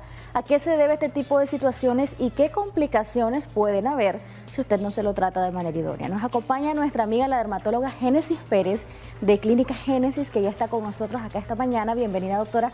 Qué placer que nos acompañe aquí en Acción 10 en la mañana y hablar de este tema que parece tan superficial, pero realmente es bastante frecuente, ¿no? Así es, sí, es bastante frecuente la consulta sobre este tipo de patología de las orejas desgarradas, que consiste generalmente en que el orificio donde está el arete se hace mucho más grande de lo normal.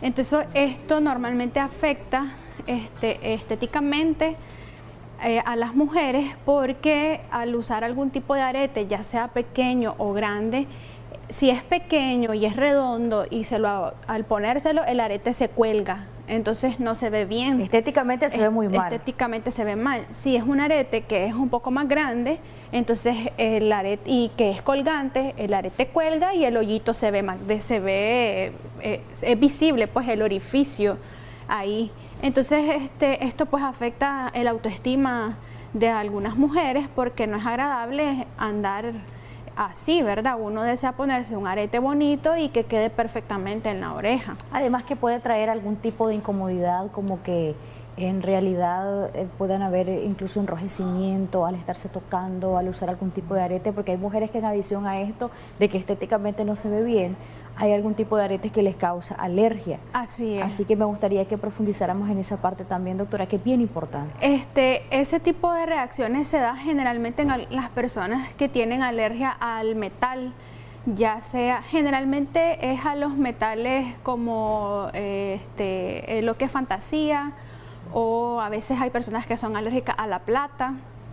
Es menos frecuente al oro, pero este tipo de personas hacen una reacción alérgica y eso ocasiona que la oreja, el lóbulo de la oreja, que es donde generalmente colocamos el arete, se ponga inflamado, rojo, que pique, y esto pues hace que al rascarse la persona pueda sobreinfectarse por bacterias, entonces complica todavía más.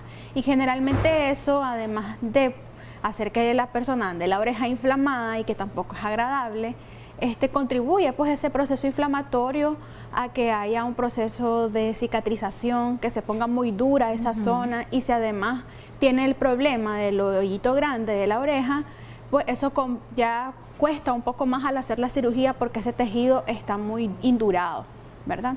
En el caso de estas personas que tienen el orificio de la oreja bastante grande y que piensan que ya no puede ser reversible, ¿hay formas de tratarlo, doctor, o hay algunas recomendaciones sin llegar, por ejemplo, a una parte quirúrgica que podrían seguir, o definitivamente tiene que ser algo quirúrgico? Sí, bueno, la corrección es quirúrgica. Hay diferentes grados de desgarro de la oreja, ¿verdad? Generalmente las causas, bueno, dependen del tipo de piel de cada persona, no a todas las personas nos pasa. Pero sí, lo más frecuente que lo ocasiona es el uso de aretes muy pesados. Entonces, en personas que tienen algo de flacidez a nivel de la piel de esa zona, hace que el andar todos los días con aretes demasiado pesados se estire esa piel. Al estirarse, el hoyito se hace grande y se hace más visible, pues. Esa es una de las principales causas, ¿verdad? Usar aretes demasiado pesados.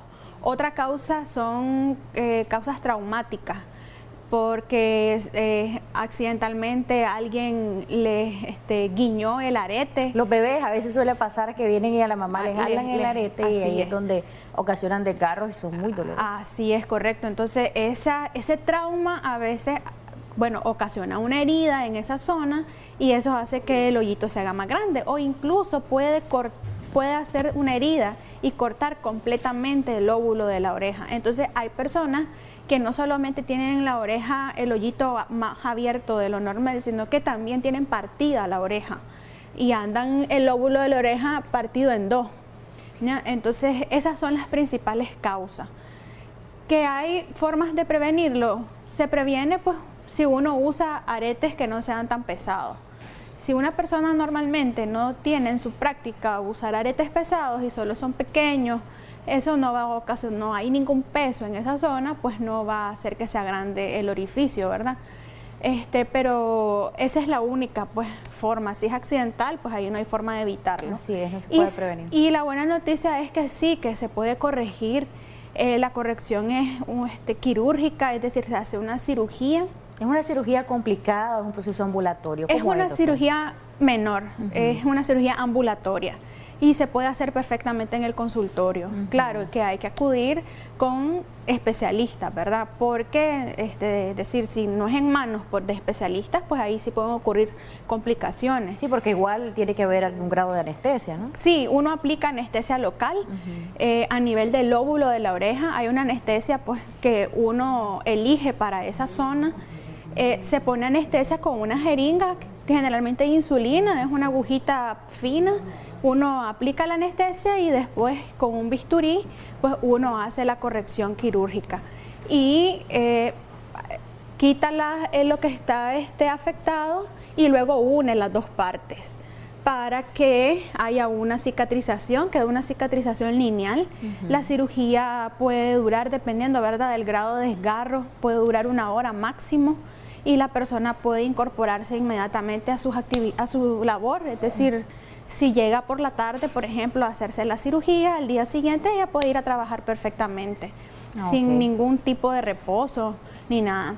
Incluso en el momento de la cirugía, si la persona desea que ya quede su nuevo orificio pequeño, entonces nosotros pues podemos en ese momento poner el nuevo arete. Generalmente pedimos que sea un arete de oro, para que quede ya colocado y que la cicatrización permita que ya quede el orificio pequeño ya puesto, para que ya cuando complete su proceso de recuperación ella pueda cambiar el arete y ya tenga el orificio. ¿Hay alguna contraindicación, doctora, para este tipo de cirugías? Generalmente no. ¿O algunos requisitos previos, evaluaciones previas? Sí, normalmente pedimos algunas pruebas, como es una cirugía.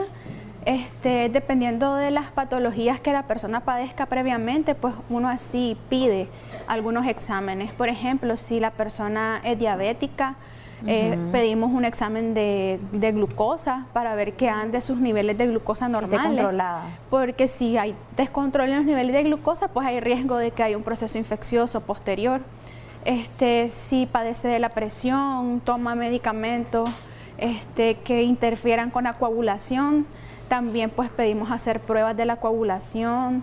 También quitamos por lo menos un tiempo si toma aspirina el paciente para evitar el sangrado excesivo, o que queden morados en el área donde hacemos la cirugía, porque normalmente cuando uno hace una cirugía o inyecta algo en cualquier parte de la piel, una de las principales reacciones adversas es que quede un moradito, porque uno puede pinchar un vasito y eso sangra. Entonces, para evitar eso, en los pacientes pedimos pues que si toma algún medicamento que interfiera con la coagulación, suspenderlo un tiempo para posteriormente hacer la cirugía. Este tipo principalmente plaquetas, tiempos de coagulación, pero generalmente como es una cirugía menor, no es altamente invasiva. Entonces, esos exámenes generales principalmente, si la persona es sana, no padece de ninguna enfermedad, pues podemos hacerlo solo con sus pruebas de la coagulación. Sin ningún problema. Doctora, para aquellos amigos y amigas que nos están sintonizando y que deseen alguna consulta, hacerle a usted algún tipo de pregunta relacionada a este tema que abordamos, ¿cómo la contactan y dónde está ubicada su clínica? Bueno, la clínica está ubicada en Monseñor Lescano, de donde fue el Banco Popular, una cuadra Lago, 75 varas arriba a mano izquierda. Pueden buscarnos en Facebook, a mí personalmente como doctora Génesis Pérez, o también pueden buscar los datos de la clínica como Clínica Génesis. Pueden también contactarnos al WhatsApp al 8754-6547. Ahí está siempre la secretaria Evelyn, que ya tiene bastante tiempo de estar con nosotros. Saludos a ella contesta ahí los mensajes, y cualquier duda o algo ella me lo pregunta. Estamos varios dermatólogos trabajando también, entonces somos un equipo, pues, y si uno no puede en ese momento contestar alguna pregunta, pues lo hace el dermatólogo que esté. Importante es que siempre están atentos. Correcto. Hay otras especialidades también, está medicina interna, hay psiquiatría, psicología, nutrición, para que pues las personas que puedan estar interesadas, ginecología. Todo un equipo interdisciplinario. Así es, entonces estamos a la orden y pueden buscarnos en las redes sociales así como Clínica Génesis o Doctora Génesis Pérez. Gracias, doctora. Sí, me consta que es una excelente atención ahí en Clínica Génesis. Nosotros, después de darle el agradecimiento a usted por habernos acompañado, vamos a seguir con más de Acción 10 en la mañana. Adelante.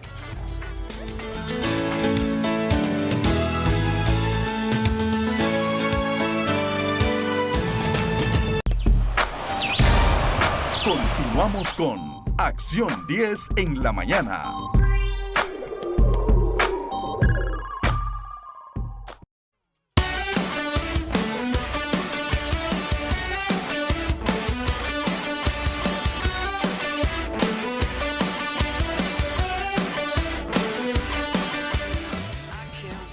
Qué bueno que pueda continuar con nosotros aquí en Acción 10 en la mañana. En nuestro segmento Niñez en Acción vamos a hablar acerca de los niños con autismo. Para hablar acerca de esto se encuentra con nosotros la psicóloga clínica y doctora Nicole Mendoza. Bienvenida, doctora, gracias por estar aquí con nosotros. Buenos días, Michelle, siempre es un gusto compartir con ustedes. Hablemos del autismo. Yo le preguntaba fuera de corte si esto es una condición y cómo se puede diagnosticar o detectar para su temprana atención. Sí, el autismo efectivamente es una condición de vida, no así una enfermedad, así está clasificado. Tampoco se puede considerar que son niños con discapacidad, ¿verdad? Porque eso ha estado en mucha discusión. Los niños con autismo son niños discapacitados, pues en este momento dejamos claro que no es así. Ahora, ¿cómo lo podemos clasificar? Es con el cuadro clínico y con algunos exámenes y técnicas psicológicas también. Los identificamos ya a partir, podría ser de los 2 años en adelante, donde los padres y las madres de familias pueden ir observando algunas acciones o estímulos a los que el niño no responde. Por ejemplo, doctora, ¿cómo podemos identificar esto? Exacto, porque Michelle. hay distintas maneras en las que ellos se manifiestan o dejan de manifestarse. O dejan de manifestarse. Y quiero aclarar algo. En este momento vamos a hablar del autismo clásico, ¿verdad? Para que no nos confundamos, porque hay otros subtipos de autismo. Entonces, cuando hablamos del autismo clásico, los podemos identificar de la siguiente manera. Un niño que está comenzando a balbucear y es muy monótono ese balbuceo, entonces ojo a eso. Aquel niño que vos lo estimulás y querés que te fijes la mirada y no lo hace también. Los niños que caminan de puntillas, que ponen los juguetes en filitas o en línea, que mamá o papá le llama la atención, entonces ellos se te ubican en posición fetal. Entonces, todas esas cosas tenemos que ir identificando. El llanto constante podría también ser una de estas manifestaciones de los niños. El llanto constante, cuando algo les irrita, ellos podrían sí responder podría, de esa manera. Sí podría, y quiero aclarar que hay niños pues que lloran por otras cosas y que no necesariamente es autismo, para que no nos asustemos, ¿verdad? Hay ecolalia, la ecolalia es la repetición de las palabras, estos en los niños más grandecitos también tienen movimientos aleatorios, por ejemplo, están moviendo constantemente las manitos y abren su boquita, y los papás suelen asociarlo a que están muy emocionados los niños, ¿verdad? Y no necesariamente es así. También podemos identificarlos cuando tienen dificultad para socializar, para comunicarse, se sienten más a gusto con personas adultas que con sus coetáneos. Entonces, todas estas señales las tenemos que tomar en cuenta. Ahora, doctora, ¿esta condición de los niños con autismo puede generar algún retraso en su aprendizaje, y cómo los padres de familia pueden apoyarlos para ir superando esto? Usted decía, no es una discapacidad, pero sí puede generar algún tipo de retraso en su educación, ¿o no? Excelente la pregunta, Michelle, porque se tiene el gran mito de que los niños con autismo no pueden llegar a un grado superior, por así decirlo. Y si se le da la estimulación adecuada, la atención especializada, el trato oportuno, perfectamente estos niños pueden llegar a un grado superior. ¿Se puede llevar a los niños con autismo a clases regulares o a escuelas regulares como el resto de niños? Siempre y cuando el profesor, el docente, tenga esa capacidad y esa vocación realmente de servicio como para atender a este tipo de niños. Sin embargo, habría que ver si el niño con autismo no nos está presentando agresividad, porque hay niños, sí, que lo tenemos que explicar, que suelen ser un poco agresivos, otros no, otros son muy pasivos. Recuerde que por eso está clasificado como el trastorno del espectro autista, porque cohabitan, pueden coexistir además otros trastornos que pueden afectar otras áreas de la vida del niño. ¿Recomendaciones finales, doctora? Bueno, que cuando nosotros comencemos a observar algunas de estas señales rapiditas que acabamos de compartir acá, inmediata la ayuda especializada, que no nos dé pena, nos dé temor, porque a veces no vamos por temor. ¿Qué me van a decir? Realmente mi niño es un niño que tiene esta condición, y eso genera mucho temor. Entonces, en la medida que nosotros damos una atención más temprana, así vamos a tener mejores resultados. Excelente, doctora, gracias por esas recomendaciones. Ahí aparecían los números telefónicos en donde usted puede contactar a la doctora Nicole Mendoza para esta atención. Ahora yo le dejo con Rishley Montenegro, que tiene información de interés para todos nosotros. Adelante, Rishley.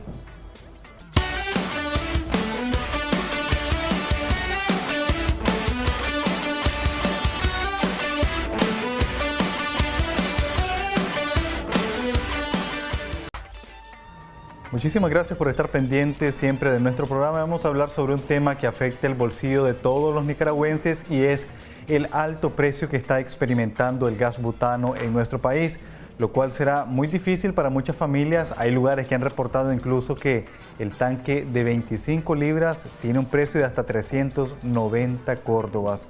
¿Dónde están estos organismos que defienden el bolsillo de los nicaragüenses? Vamos a hablar precisamente sobre el rol que deberían de estar desempeñando estos organismos, y tenemos como invitado a Juan Carlos López, quien es precisamente de Defensoría del Consumidor. Bienvenido y gracias por estar con nosotros. Muchas gracias, Willy, y también la gente que nos ve aquí en Canal 10.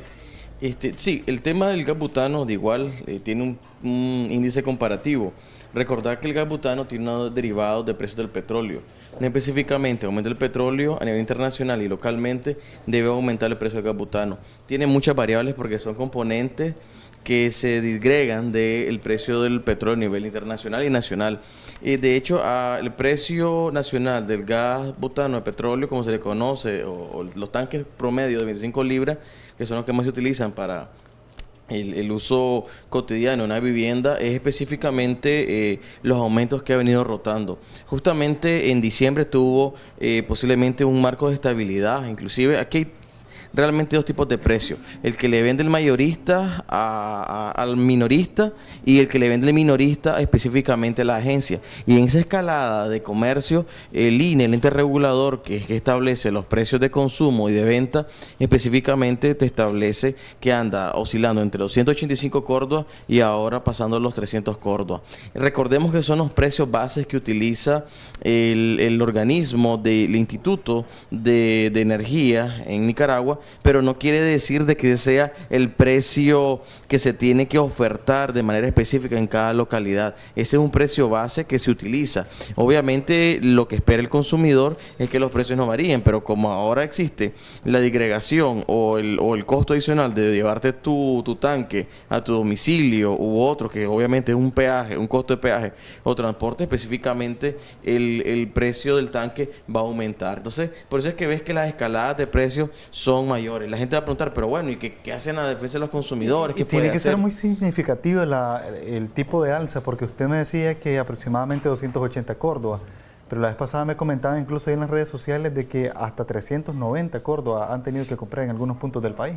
Insisto, 280 Córdoba es el precio que le vende según la tabla que establece el ente regulador. No, como te decía, no quiere decir que esa tabla está grabada en piedra. Esa tabla tiene obviamente variaciones porque no en todas las localidades el precio va a oscilar igual. En los departamentos los precios son mayores y en los departamentos inclusive hay variabilidades, sobre todo a veces con el tema de el que puede comprar más productos o más tanques, por así decirlo, ve que hay un mercado de educación en un momento determinado, en un determinado segmento, hay un poco de escasez, entonces aprovecha para vender más caro el producto. ¿Y quién lo va a sancionar? ¿Quién no va a ir a inspeccionar o regularlo? El INE, honestamente, realmente el INE no tiene la capacidad, ni el trabajo, ni operativo, ni el costo presupuestario para ir a revisar cada uno de los puestos de agencias que hay en el país a nivel nacional. Pero sí sería su función, definitivamente. Sí, exclusivamente sería una función que tendría el ente regulador. Para eso, obviamente, está trabajando. Vamos a escuchar a uno de los televidentes que va a participar en el programa. Muy buenos días. ¿Cuál es su aporte o consulta? Buenos días. A veces no me gustaría dar mi nombre por cuestiones de que pues, me van a señalar a mí, ¿verdad? Tranquilo. Pero lo que quería decirte es lo siguiente. Cuando el gas valía 320, valía 100 o más el barril de crudo, ¿verdad? Ahora yo no sé si llega a 60 pesos y ya va a tener un precio bien alto. Aparte de eso, quiero que sepa de que el gas en cada tanque vienen 5 o 6 libras menos en el tanque. Eso sería algo que tenían que ver. Me disculpo, no sé si puede expresarme lo que yo le estoy diciendo. Muchísimas gracias por su participación. Esto es así, puede traer este tipo de tanques a veces incluso menos de lo que está pagando el consumidor. Sí, eso se da. Eso realmente hay unas normas de aplicación con las tarras, pues prácticamente, o los envases, como es conocido desde el punto de vista coyuntural para el consumidor. Claro que se da. Lo que pasa es que el único que se puede dar cuenta es posiblemente el minorista que está vendiendo o el dueño de una agencia. Si tiene una pesa puede determinarlo. Sin embargo, el consumidor final es muy difícil porque en muchas ocasiones la gente las está vendiendo en pulpería, hay una agencia autorizada y tiene sus 3-4 tanques y realmente no hay una pesa para ponerlo y determinar si el tanque de gas viene completo. A veces hay pequeñas, obviamente, fugas por la relación que tiene la manipulación de las horquillas que se conoce, pues, que son los horrines que obviamente están sellando el tanque. Entonces, hay muchas irregularidades en tema del precio y en tema, obviamente, del peso. El caballero que llamó tiene mucha razón. Hay variaciones, los precios aumentan, los costos son significativos. Claro, hay una normativa que se establece para poder fijar los precios del tanque de gas. Pero, como insisto, recordemos que en Nicaragua el mercado es libre. Entonces lo que utilizas como aparataje o para poder obviamente aumentar los precios es específicamente algún tipo de alza injustificada en algunos casos, otras que son justificadas, pues, pero realmente es muy difícil poder tener un precio promedio exacto con el tema del tanque de gas. Es como te digo, el Instituto de Energía, INE, en nicaragüense, realmente pues creo que el trabajo no tiene la posibilidad de hacer todo el trabajo operativo. Juan Carlos, uno se pregunta por qué sube tanto el combustible en nuestro país. Si no estoy mal, corregime, creo que nos vamos acercando ya como a la 10ª semana de que esto va incrementándose sustancialmente para la población. Bueno, serían 10 semanas completas. Lo que pasa es que hubieron dos semanas intercaladas que realmente se mantuvo estatizado el precio, o sea, no hubo variación, y por otro lado hubo una disminución en el mes de diciembre, en una de las semanas del mes de diciembre. En síntesis, sucede esto, Willy. Lo que pasa es que realmente el mercado en Nicaragua tiene la la mala dicha de que efectivamente los precios son complacidos posiblemente por un mercado manipulado. Entonces, las empresas, las gaseras, como no tienen un precio de regulación específica, se ponen de acuerdo todas las empresas gasolineras y obviamente estipulan los precios que le van a vender a los usuarios consumidores, pues que llegan. Entonces, realmente es un mercado dado para la manipulación, para establecer abidotaje a cierto punto, y el consumidor realmente, pues, o sea, no tiene herramientas jurídicas para defenderse en esos casos. Y segundo punto, el Estado hasta el día de hoy, quiera que sea, realmente no ha cambiado legítimamente la forma. Juan Carlos, se nos ha acabado el tiempo. Brevemente me gustaría escuchar tu explicación con respecto a una reforma a la ley del consumidor. ¿En realidad esto traerá o no beneficio a la población? Bueno, el tema es amplio, pero en realidad podría traer beneficios si la aplicabilidad de las reformas que se hace está conjugada para que el usuario obviamente tenga mejores beneficios. Lo que sí llama la atención en esta reforma, o lo curioso, es que el Estado se va a conocer ahora como un consumidor, pero bueno, tal vez ese tema se nos va a sobrepasar para hablarlo tal vez en otro momento. Los beneficios, la ley que tenemos puede tener beneficios, te lo digo, hasta el día de hoy, y otras leyes conexas, pero la aplicabilidad, el marco jurídico y la institucionalidad es lo que a veces golpea para que el consumidor pueda obviamente sentir que sus derechos son obviamente cotejados. Muchísimas gracias, Juan Carlos López, de Defensoría del Consumidor, quien nos ha acompañado esta mañana para hablar sobre temas que precisamente golpean el bolsillo de los nicaragüenses. De esta manera yo le voy a dar traslado a las chicas al otro lado del estudio, que vamos a la recta final del programa. Bueno, Dili, hemos llegado a la parte final de la revista, así que solamente nos queda felicitar a nuestros cumpleañeritos, ¿verdad? Happy birthday to you, ahí está la música, chavito.